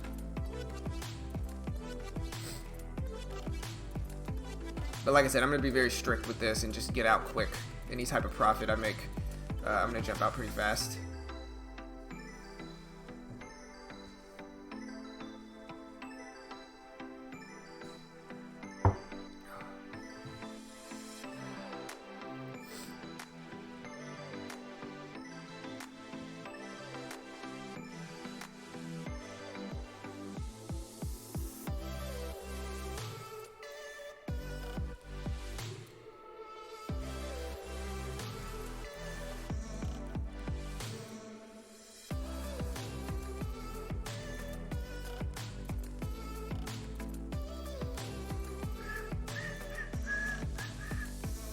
Might see the bid come back down. I could hold it break even here if I wanted to, too.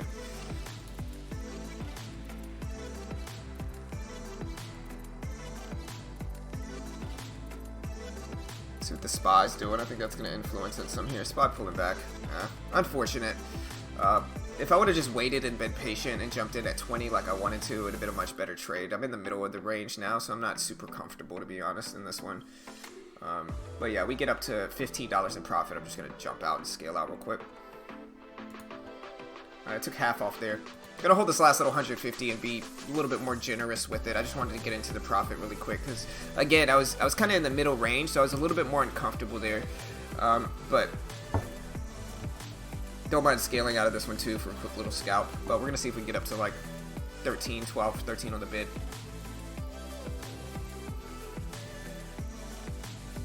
Really easy range bound trade though.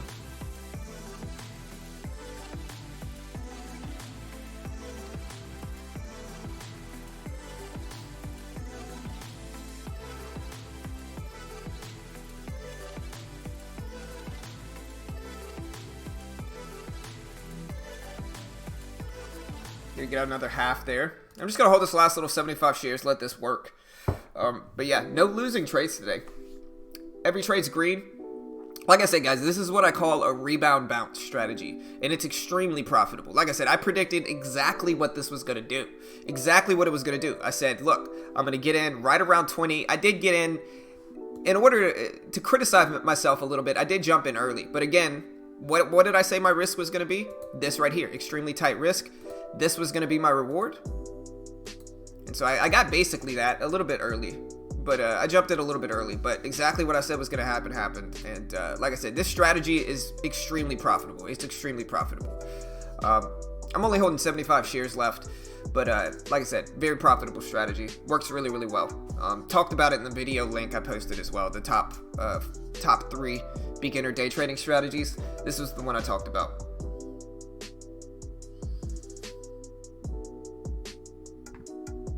But yeah, you want to see the video where I talk about this exact strategy, I'll post that here. It's the top 3 beginner day trading strategies of this year.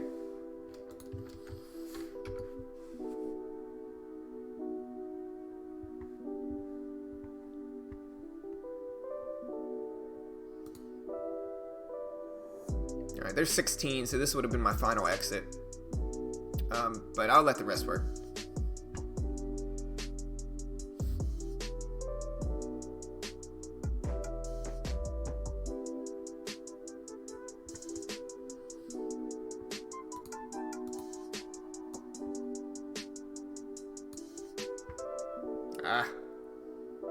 I'm just gonna get out here, take my little bit of money, take my little 25 bucks. But not a bad day, 75 bucks.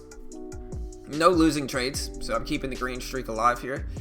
But yeah, last 2 days, traded 5 times, 100% accuracy.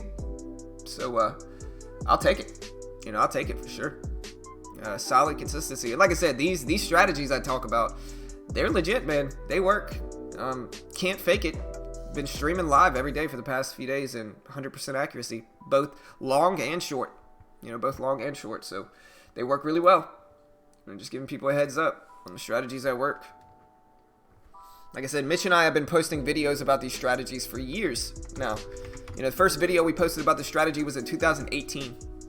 So for years, we've been talking about these strategies and how well they work. And so, you know, feels good, man. Feels good.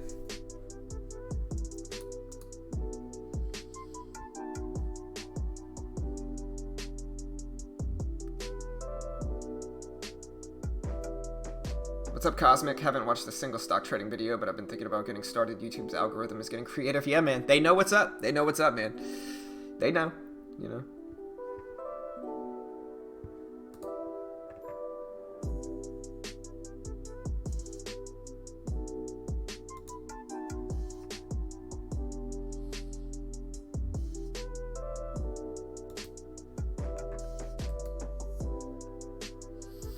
So what's up, team? We got 73 likes in here. We need 27 more likes.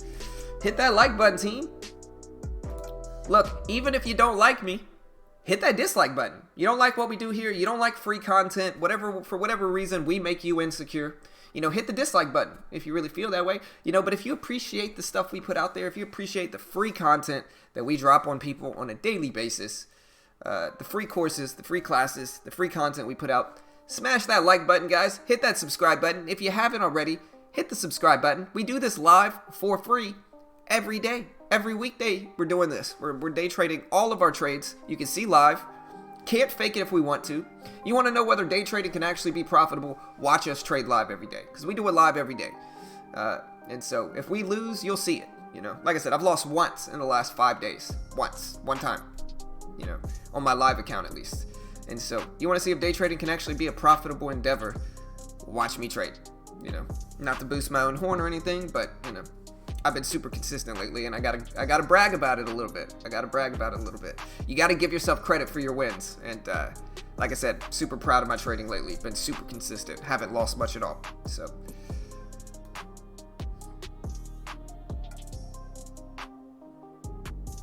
you made better money than a part-time job today. Oh, certainly did. Yeah, 100%. Maybe I got out of CGC too early. I don't mind just attacking this range constantly, though. I got into 3 real trades today. And look at this range here. This is the range I'm attacking. Look at that range. You know, all you see me do is I long at the bottom of this range. I cover at the top. That's it. I don't try to trade breakouts. I think breakouts are the single hardest strategy for day traders to take advantage. A lot of day traders are just trying to jump in here and trade that breakout. You're going to get rejected there so much, it's never going to be profitable. It might work sometimes, but the times it doesn't work are going to definitely compensate for the times it does work. I think too many traders get wrapped up in penny stock gurus telling people to trade breakouts, and I think breakout trading is one of the hardest forms of trading there is. I'm not saying you can't be profitable. I just think for new traders, a nice little range-bound strategy like I trade works really, really well. You know, I'm long in it right at the bottom. I'm covering at the top of this. Like I said, 100% accuracy today. Last 2 days, no losing trades, streamed it all live. And so I think, like I said, I think range-bound strategies for new traders are where it's at. I think that's where they're going to have an easier time finding consistency. And I think you got to ignore penny stock gurus, because a lot of times penny stock gurus are front loading onto shares and they're just telling people to buy it so they can ride the breakout on low float stocks. And I think the reality is those are very difficult strategies to trade. And if you're a new trader, ignore the Lamborghinis, ignore the mansions. Just try to find strategies that legitimately work. Like I said, if I was a new trader, I would avoid penny stocks altogether, because penny stocks are extremely difficult. A lot of the time, the only reason traders trade penny stocks is because when they first get started in the market, penny stock gurus are flashing Lamborghinis at them, or Maseratis, or whatever it is. And I think that they're extremely difficult to trade. They're harder to test. They're harder to find consistency in, because a penny stock will run up for 5 days and then never run again. And so again, if I could give new traders any more advice, be careful with penny stocks. You know, penny stock gurus, they're pumping them up for a reason. Like I said, a lot of times penny stock gurus are front loading on low float stocks, and they're leaving half of their followers holding that bag on those stocks. And so just be careful.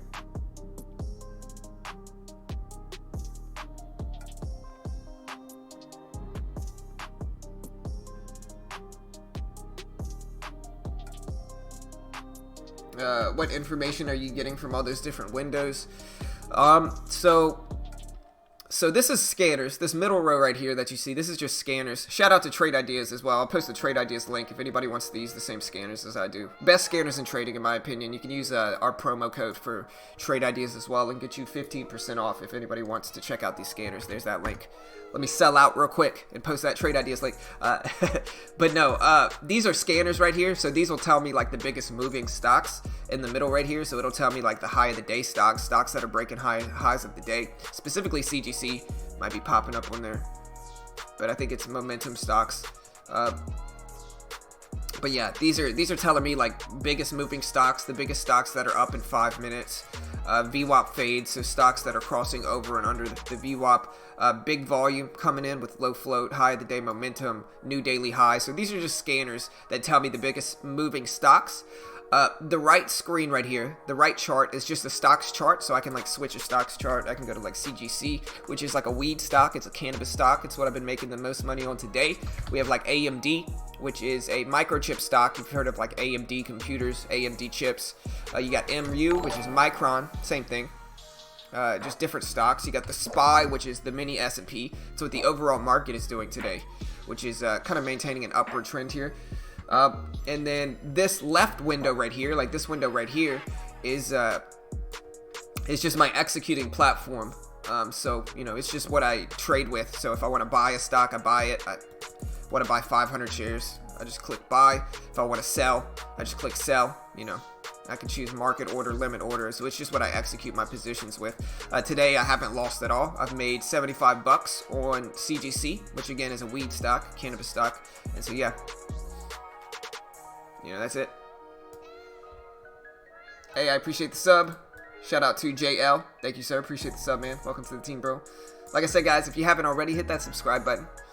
We'll see what else we can find today. Let me make myself a little bit bigger here.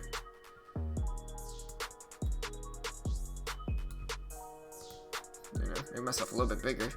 But yeah, we'll see what else we get.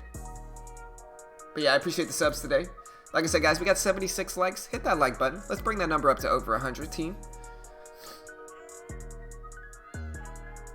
But yeah, at $75, I'm happy with it, man. Like I said, you look at my account, I am roughly, after today's trading, I am roughly $1,900 in profit. So I'm pretty close to that 2,000 mark, and I've been slowly grinding that up for a while.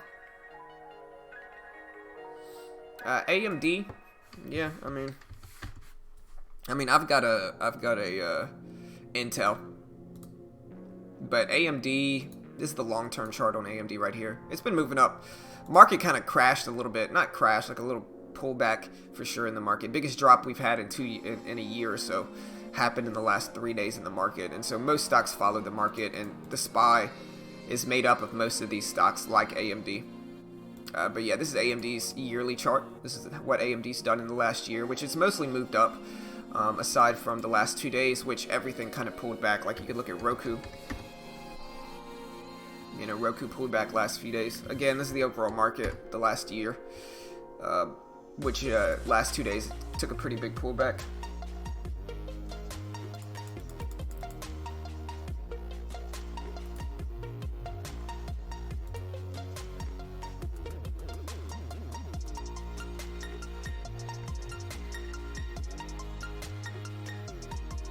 Hey, appreciate it, Tiny. Yeah, I'm happy with it. Like I said, I'm proud of my trading. My trading's been going really well.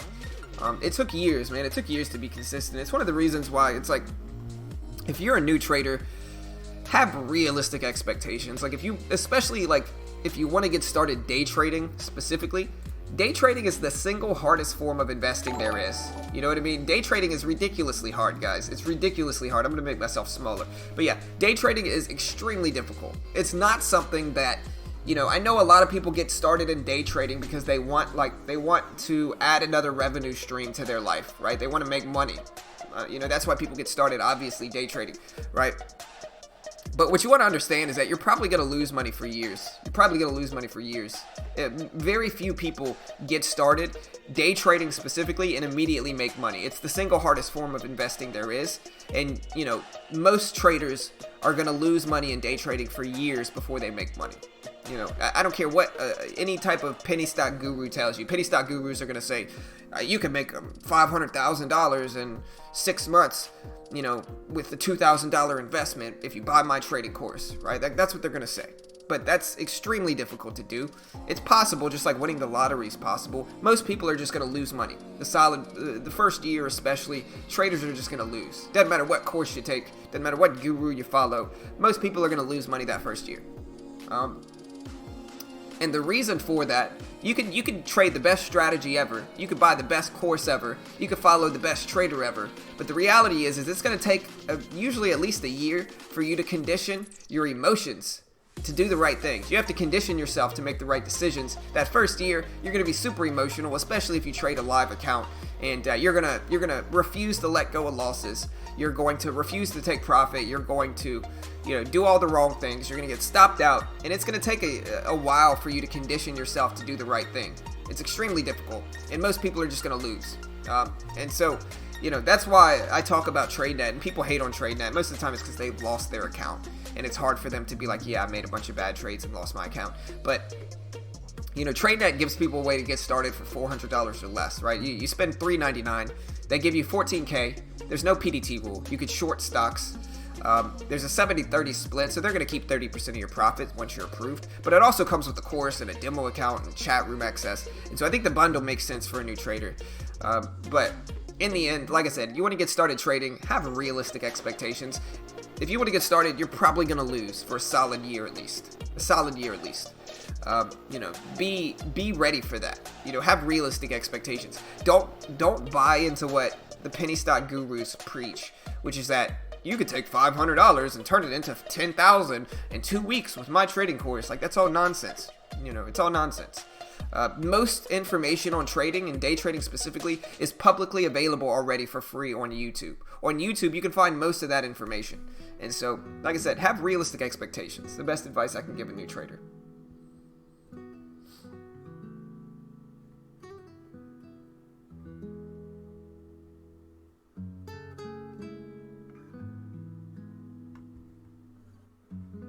I got my sad acoustic song here. I could put on my sad song. This is my sad trading song.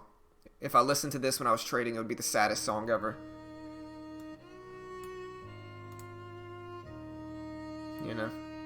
If I was in a losing trade, I'd hate my life if I was listening to this song. It's actually a dope song though, but if I was in a losing trade, I'd hate it.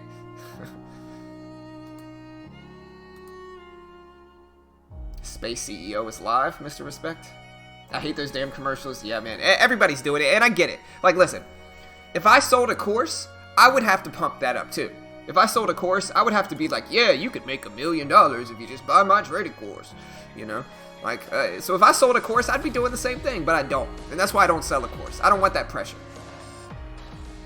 You know, I don't want that pressure to succeed, you know? I could lose every day, nobody can get mad at me, because I don't sell a course. Right, but and I'm not against anybody that sells a course. Like, I know Mir with TradeNet, that dude's got like 20 years of experience, man. He actually knows what he's talking about. And he's not sleazy with it, you know? Like, he's not sleazy with it to where he's like, I'm going to flash Lamborghinis and mansions, And I think it's understandable to sell a course. Like, listen, if you've spent decades in the market and you know what you're talking about, you understand the market's going to be somewhat unstable regardless of anything. And so there's nothing wrong with another revenue stream and you know, giving people a way to learn. I mostly dislike the sleaziness of penny stock gurus, right? Where they buy a bunch of prop money. They rent a Lamborghini for a day, or they rent a mansion for the day, and they stand in front of it with prop money, with like movie money, and they're like, look at all my money, you know, buy my trading course. And it's just like, dude, shut up, man. You're the worst thing for new traders, man. You're the worst thing, you know. And the problem is that people that actually pay for those penny stock courses, they'll never admit they got ripped off, man. They'll never admit it. You know, instead they're gonna defend their honor until death, because they've spent so much money that they've got to justify that expense in their mind. And so they're gonna defend it until death. And so in the end, like I said, I'm not anti-courses. I think if you're not sleazy with it, I understand courses. Like, listen, you spend years learning something and mastering something. There's nothing wrong with selling a course on it. It's within limits, right? But if you're just gonna rent a bunch of prop money and you're gonna rent a Lamborghini and you're gonna stand in front of a mansion and you're gonna try to take advantage of new traders by telling them to buy a penny stock course, that's what I have an issue with. And I think, considering penny stocks especially are some of the lowest percentage plays in the market. Like, yeah, you can make 1,000%. You can also lose 1,000%, and that's probably more likely to happen. And so, you know, it is what it is. Like I said, a lot of times penny stock people get mad at me, but like, that's just the truth, you know. What's up, Douglas? What's up, brother? What's up, man? You still in the competition, bro?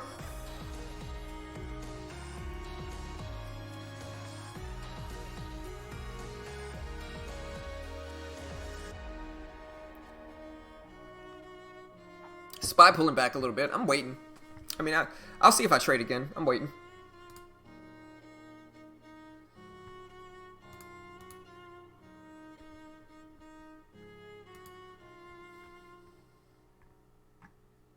Put on some jazz.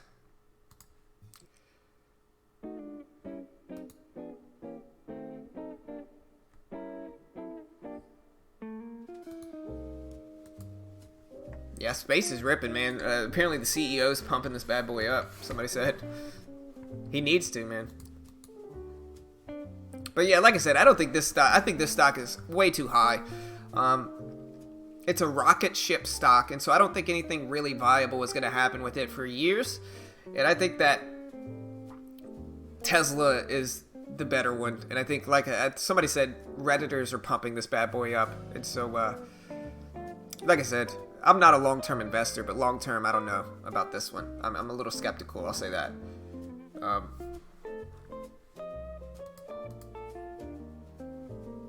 Oh, you weren't able to get set up? No stress, Douglas. That's cool, though. Don't stress it.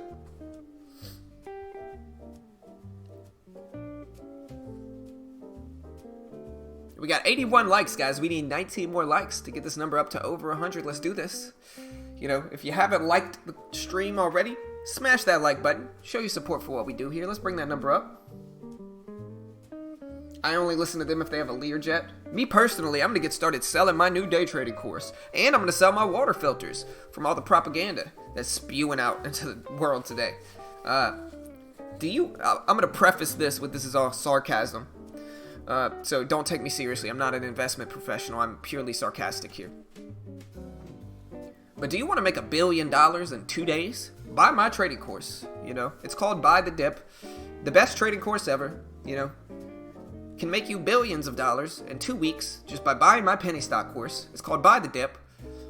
I'm going to front load onto all the positions I call out. You know, the worst people, just to end the sarcasm here, the worst people are really the people on like Facebook or Twitter that are like partnered with all of these penny stock terrible companies, right? And so they're just posting hype video after hype video, and they're just loading into these shares, man. They're just loading into these stocks, right? And these are like real penny stocks, like 5 cents. And so they got all these Twitter accounts and all these Facebook accounts, and they are just pumping these bad boys up. They're just, you know, the worst stocks ever. Most penny stocks are terrible companies. They are just pumping these stocks up like crazy. And like I said, I think I called one out one day. I can't remember what it was on Facebook. I think I still have it on Facebook. Let me see who it was. I called one out one day, and I looked at the stock, and I was like, dude, for some reason I was following him on Facebook, and I was like, dude, you called out this stock 2 months ago, and you said this stock is going to the moon, right? You said the stock was going to the moon. I was like, in those 2 months, the stock that you've been pumping up has dropped like 500%. You know, and I was like, and you're ripping off all these new naive traders by pumping up these terrible companies that you're obviously front loading on. And he immediately like banned me from the group. And it was just kind of like, dude, like, get out of here, man. Like, be careful, guys. Like, the penny stock world, people are pumping those things up constantly, man. They want you to trade these low floaters so what I mean by front loading as well, guys. What I mean by front loading as well is, I mean, these penny stock gurus are taking low float stocks that are easily manipulated and easy to move, right? These penny stock gurus, they're taking low float stocks and they are just loading up on shares, right? Say they've got thousands of followers. They're just loading up on shares before they say anything to their followers, right? Then they're calling out to all of their thousands of followers, I'm buying this stock. This stock's gonna go up. This stock's gonna go up. I'm buying the stock. Like I said, they're already holding a bunch of shares already before they say anything. And so just by calling that stock out to their followers, that causes the stock to just rip up because it has a low float, and so it's easily manipulated. And so when thousands of people start buying the stock, that's going to cause it to spike. And then that guru is going to sell into that strength. You know, they were already holding it before they called out. They're going to sell into that strength. And so maybe half of the followers might actually make money, but the other half are going to get caught in everybody selling at once. And they're going to get hurt by holding that stock. And again, it's called front loading, and a lot of the penny stock gurus do it. A lot of them do it. And it sucks, man. Like I said, it's one reason I'm against stock picks in general, right? I don't like telling people stock picks. The stocks I trade are usually mid and high cap stocks that have large enough floats to where even if everybody in the stream bought some of these stocks all at one time, the float's large enough that it wouldn't influence it at all. And so point is, I'm not front loading on anything because I'm trading floats with like 500 million or a billion in the float. You can't manipulate those like that. But that's what the penny stock gurus are doing. And you got to be careful as a new trader, man. You got to be careful.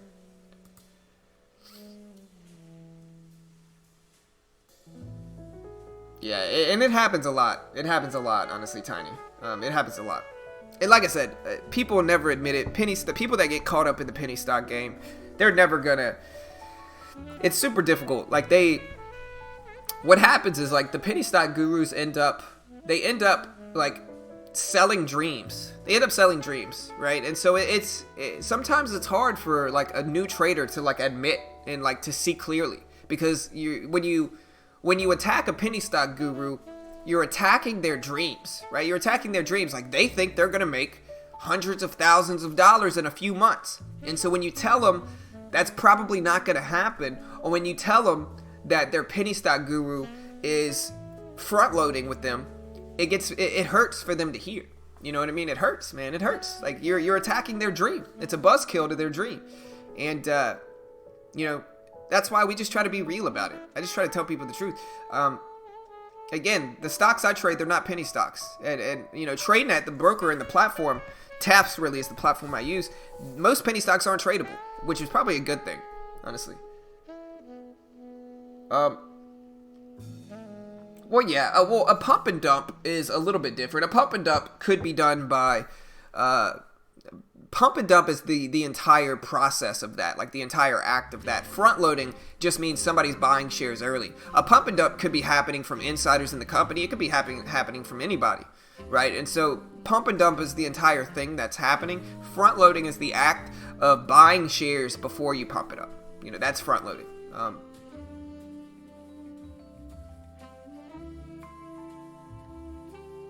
I'm not talking at anybody specifically. I don't really mind Ross, honestly. I'm talking about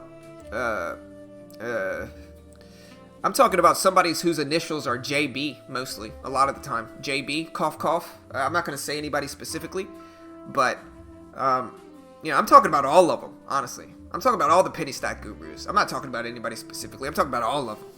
I'm not going to say a bad thing about anybody, but I'm talking about all of them. That's what I'm talking about. It's not just one of them. They're all doing it, honestly. They're all doing it. It's not necessarily illegal, per se.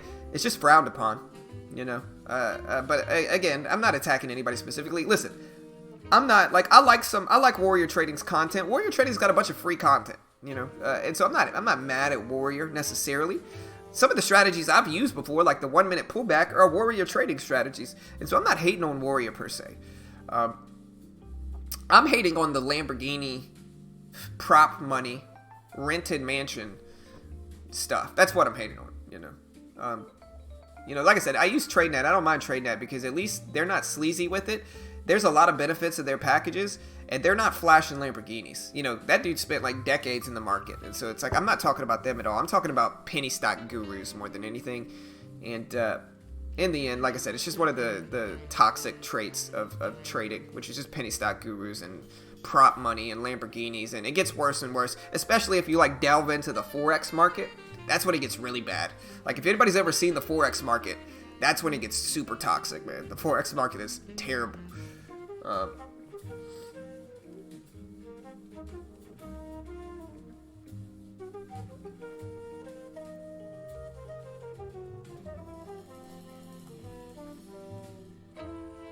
Yeah.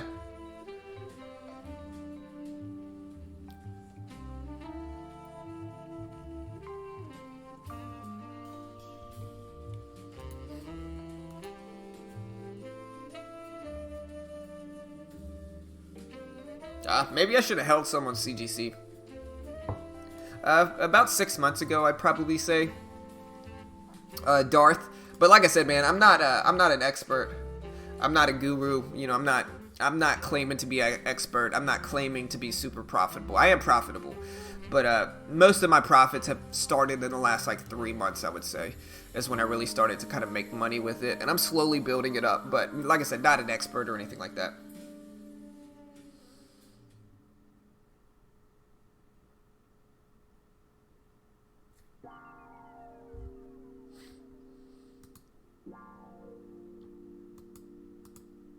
Speaking of pump and dump, let's pump those likes up. We got 85 likes. Let's try to hit over 100.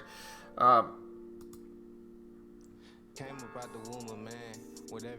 kind of music y'all want to listen to? I'm trying to hang out until I see some strategies present themselves, but I'm not really seeing much else that I really like right now. Spy's pulling back a little bit. You ain't never did the work, but you want to be the best. Lately I could never stress, never better yet. Might have had a thing for you, she know I'm the better bet. I digress, I let it rest. Go and get another check. I could always see my future. I bet they could never guess. Guessing they get it, cause look at me now and then look at yourself in the mirror. I know they doubted my thesis, but they doubted Jesus, and right now I'm making it clear. Clearly these people don't know where they going, and lately I feel like the man with the map. I got this out the mud, you could give me the word, and I probably it's psychologically tough to trade with bigger size. Yeah, I'm getting there, man. I'm getting there. Like I said, lately I've been using like 400 shares, 500 shares on CGC. And so I'm getting there. I'm getting better. It just takes time. It's it's mentally draining scaling up in size for sure. And it's hard to condition your emotions to trade with bigger size when you've been trading with small size for so long.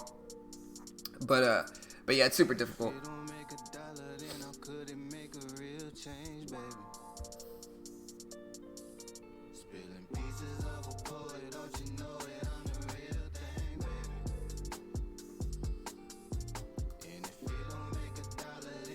And I do want to say this, though. I'm not saying you can't make money with penny stocks. I'm not saying you can't. I'm just saying it's way harder to make money with penny stocks. And I'm saying the risk is way higher with penny stocks. Yeah, you can make some money. You could also lose a ton of money with penny stocks. And it's harder to test. I don't like penny stocks because I can't test the reliability. Like, if I trade AMD and MU and CGC and Cron, and I trade these stocks every day, I understand how they move. Like I said, if you watched me trade earlier, I predicted how CGC was going to move down to the very cent because I traded every day. I understand the stock, right? With penny stocks, they might run up and then you'll never see them again. They might run up for a week and then it's gone. You can't test that. How are you going to test that? You can test similar stocks and similar moves, but in the end, it's just much more difficult to trade. And I think new traders get wrapped up in penny stocks and refuse to let go because that means letting go of their dream of making millions of dollars. And the reality is that if that is possible, it's going to take years, even with penny stocks. if you make a bunch of money at first with penny stocks, most of it is due to luck, to be honest. And penny stocks are way harder to trade. It's harder to test. They're less consistent. Again, the reason you see a lot of people talking about penny stocks is usually because they're easier to promote. You know, you could flash 1,000% win, and then new traders eat that up and they want to buy your course, you know, and that's what they do.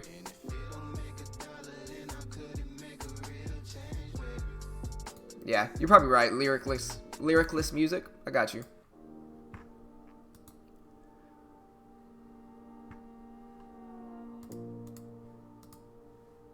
We got 91 likes. We need 9 more.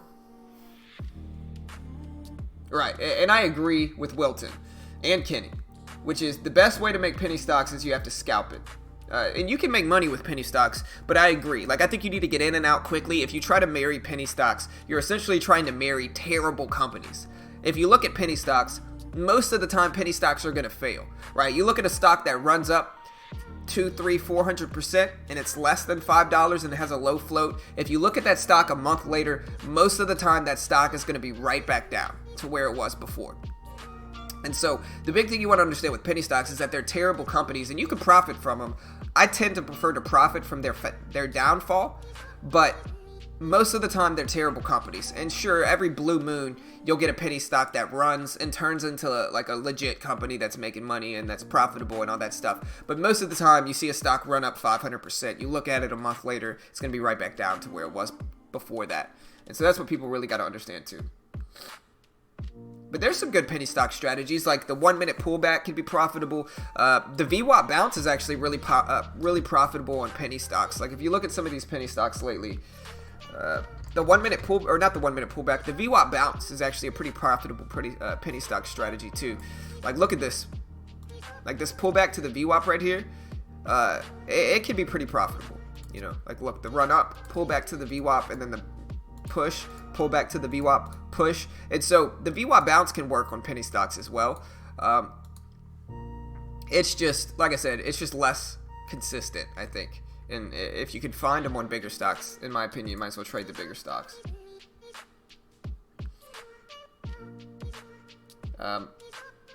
If you're in it for the long run, don't trade pennies. Yeah, for sure, 100%. Best way to trade pennies is to scalp, get in and out. Yeah, for sure. You need really high-end software for scalping, trading small cap penny stocks to get you in and out in seconds. Yeah, you certainly need hotkeys. You certainly need hotkeys, and you need a very quick platform. And again, I still think it's easier for traders to find consistency with mid and high cap stocks. I think that's way easier. That's where they're going to find the most consistency. It's easier to back test mid and high caps. It's easier to trade. And they put in more consistent moves on a daily basis, right? Where penny stocks might shoot up and then run down, break out and then fail, you know, run up 500% and then a week later be back down to where it was. And so they're much harder to test. You can make money, but again, I think you have to scalp them in and out. And so, you know, that's part of it. We need 3 more likes, guys. We got 97. But yeah, in the end, it's all preference, I guess. I'm obviously biased toward mid and high cap stocks. Like I said, if you look at my trading the last 3 days, I haven't lost I haven't ended any day down in the last 3 days, and really in the last few weeks in my live account. And I've been especially consistent with mid and high cap stocks. Most of the stocks I trade, if you're interested in learning our strategies, like I said, our AMD, I watch that one every day. Like, look how consistent these moves are. Like, look at the pullback to the VWAP here. Like a run up, a pullback to the VWAP, beautiful bounce. Pullback to the VWAP, beautiful bounce. Really easy. You know, you enter on these pullbacks to the VWAP, like here. I mean, it broke through here, but it's not going to work every time. But you enter on these pullbacks, it can be incredibly profitable. You know, same thing with CGC. Stock I traded today mostly. Got into 3 good trades. Look at these pullbacks to the VWAP. Pullback to the VWAP, enter there. Pullback to the VWAP, enter there. This is why I entered both times. All 3 times. I think I got into this one too. But look at these pullbacks to the VWAP. Really consistent, easy to analyze, easy to study moves. That just makes sense. Yeah, if you're in it for the long run, don't trade pennies. Yeah, I think if you're going to trade pennies, this is the best advice I can give somebody that actually wants to trade penny stocks, right? If you're looking to actually trade penny stocks, there's a few different methods of learning to trade, right? There's a few different methods of being a profitable trader, right? One of them is obviously, you know, you can spend years in the market, you can spend 20 years, you can treat it like a conventional job, right? You can treat your job in trading like a conventional job, and that's possible. If you're going to do that, I suggest you learn how to trade mid and high cap stocks, right? The other method is what I call the one and done method, which is that you spend some time getting really good at trading maybe penny stocks, I guess. Then you save up enough money for you to take a really large swing, try to make a few $1 million, and then end it, and then be done, right? That's going to obviously give you a lot more risk, be way riskier, and much harder to do, if I'm being honest. But if you're going to trade penny stocks, I think that's how you need to do it. You need to just be one and done. You know, get in, get out, make a few $1 million, and be done. You're going to need some buying power for that, and you got to understand it's a lower percentage play for sure. You know, yeah, you could make millions. You could also lose millions. And so, you know, get really good at trading. You know, it's going to be a lot more risk. I think if you're going to stay in it for the long haul, you should understand that, like, penny stocks are going to be the lower percentage move, and you should probably work on trading mid and high cap stocks. And again, it's hard for traders to hear that. It's especially hard for traders that have been investing all this time to learn penny stocks. It's really hard for them to hear that because, again, when I'm telling them it's much harder to trade penny stocks and it's a lower percentage play, again, it's like me attacking their dreams. And, like, that hurts. You know what I mean? Like, that hurts traders. Me attacking their dreams, nobody wants that. Nobody wants to learn that the skill you've been spending so much time learning is extremely risky and much harder to do than anything else. And so they defend it, you know. But in the end, like I said, you want consistency. I think mid and high cap stocks are the way to go. I think they're going to be the ones where if you're actually looking on making this a career, you got to learn how to trade mid and high caps. All right, guys. I'll probably end up closing it down real quick. Hey, we need 3 more likes, guys. If you have not liked this video, smash that like button. Show your support. You know, we're just giving away free content here. We're not selling anything. And so if you appreciate the content that we put out there, we day trade live on stream every weekday morning for free on YouTube. We teach people the strategies we use. We have free trade idea scanners, although they're slightly delayed. And so if you appreciate the content we put out there, the scanners, the live trading, the strategy breakdowns, you know, hit that like button if you want to help support us. You know, we do this live for free every day. I'll probably end up closing it down today. Yeah, you need a lot more buying power too to make that money, and it's a lot harder to do. Tiny, I'm looking at F. It's looking pretty good. It's looking pretty good. It's pulling back to your entry, so it looks good. But yeah, guys, we need 3 more likes. Smash that like button if you haven't. Let's do this. I'm going to go ahead and close it down. Like I said, you want to use the same platform as us. I'll post this link. Actually lets you day trade short stocks with no PDT rule once you're approved.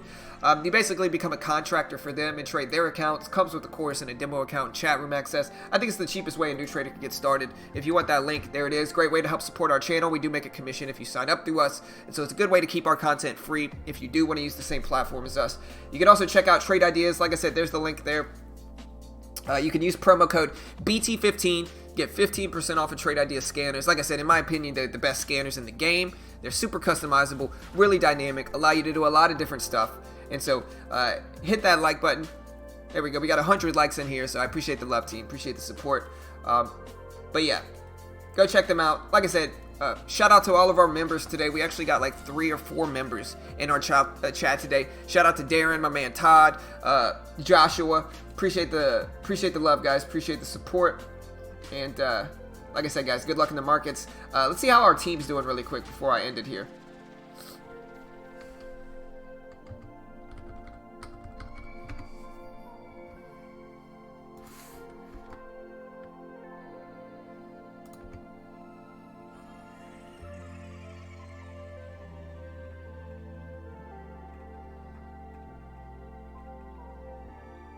Alright, so it still hasn't updated yet. Let's see what the team standing is.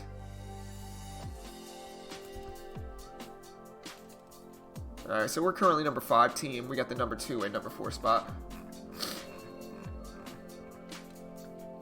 Yeah, we hit 100. We got 101 in here, guys. 101. So appreciate the love, guys. I'm going to go ahead and close it down. Tiny, your trade looks good on Ford. So anyways, guys. If anyone can respond, best time to wake up? What? What are you talking about? Best time for what? The market? Best time to wake up for the market? I don't know. I get up at around 7 o'clock Central Time, which is Market opens up at 8:30 Central Time, so I get up about an hour and a half before the bell. But it depends on what you're trying to do.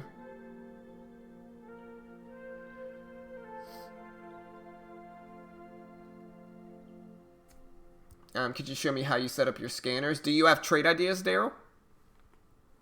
If you have trade ideas, I can just send you my scanner setup if you want. But you gotta let me know if you have trade ideas. Let me know real quick. And if you do have trade ideas, like I said, I'll send you my scanner settings for them.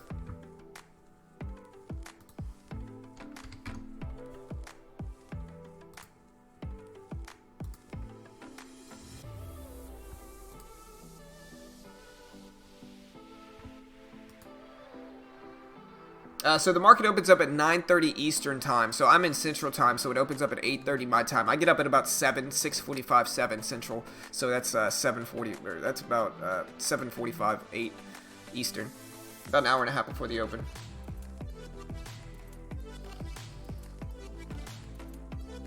Yeah, I get up at about 7 o'clock my time, which is about 8 o'clock market time. It all depends, though. You know, it all depends on what you want to do. If you're a... Nice, Tiny. Hey, yeah, we'll see you then, Tiny.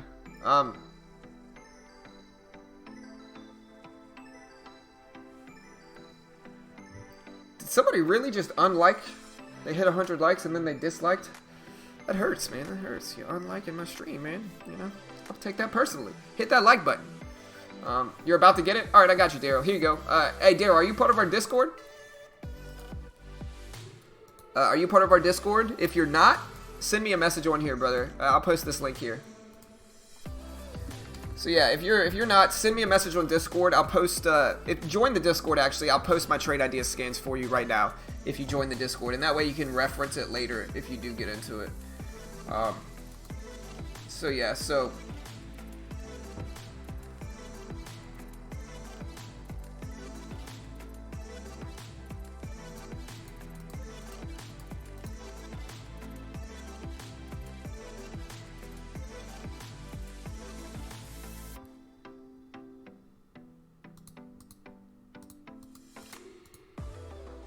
I'm just gonna send you all of these.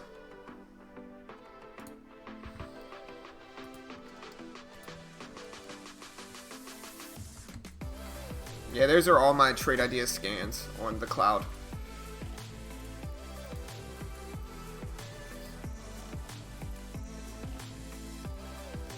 Oh yeah, I forgot you're in Europe, Joggle. Anyways, guys, good luck in the markets. I'll see you all later. Another green day, no losing trades for me today, so... Yeah, no worries, Daryl. Yeah, I posted it in our Discord, brother. So there's the link in our Discord, man. Those are all my scanners. Let me see if I can find. Like if I load this layout here, this is our pre-market layout, and I can share this with you as well. Let me share that.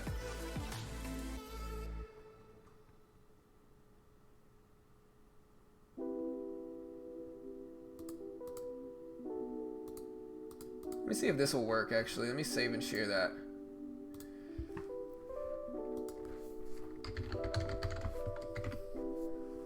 Let me click that and see if that works. I don't know. There's some. Alright, guys. Appreciate the love. We got 103 likes in here. Have a good day, guys. I'll see you all tomorrow. Like I said, you want to use the same platform as us. I'll post this. I'm probably done. But 3 in, 3 out. 100% accuracy today and yesterday. Good luck, guys. Have a good day. I'll see you all tomorrow. Yeah, appreciate the love today, guys. Have a good day.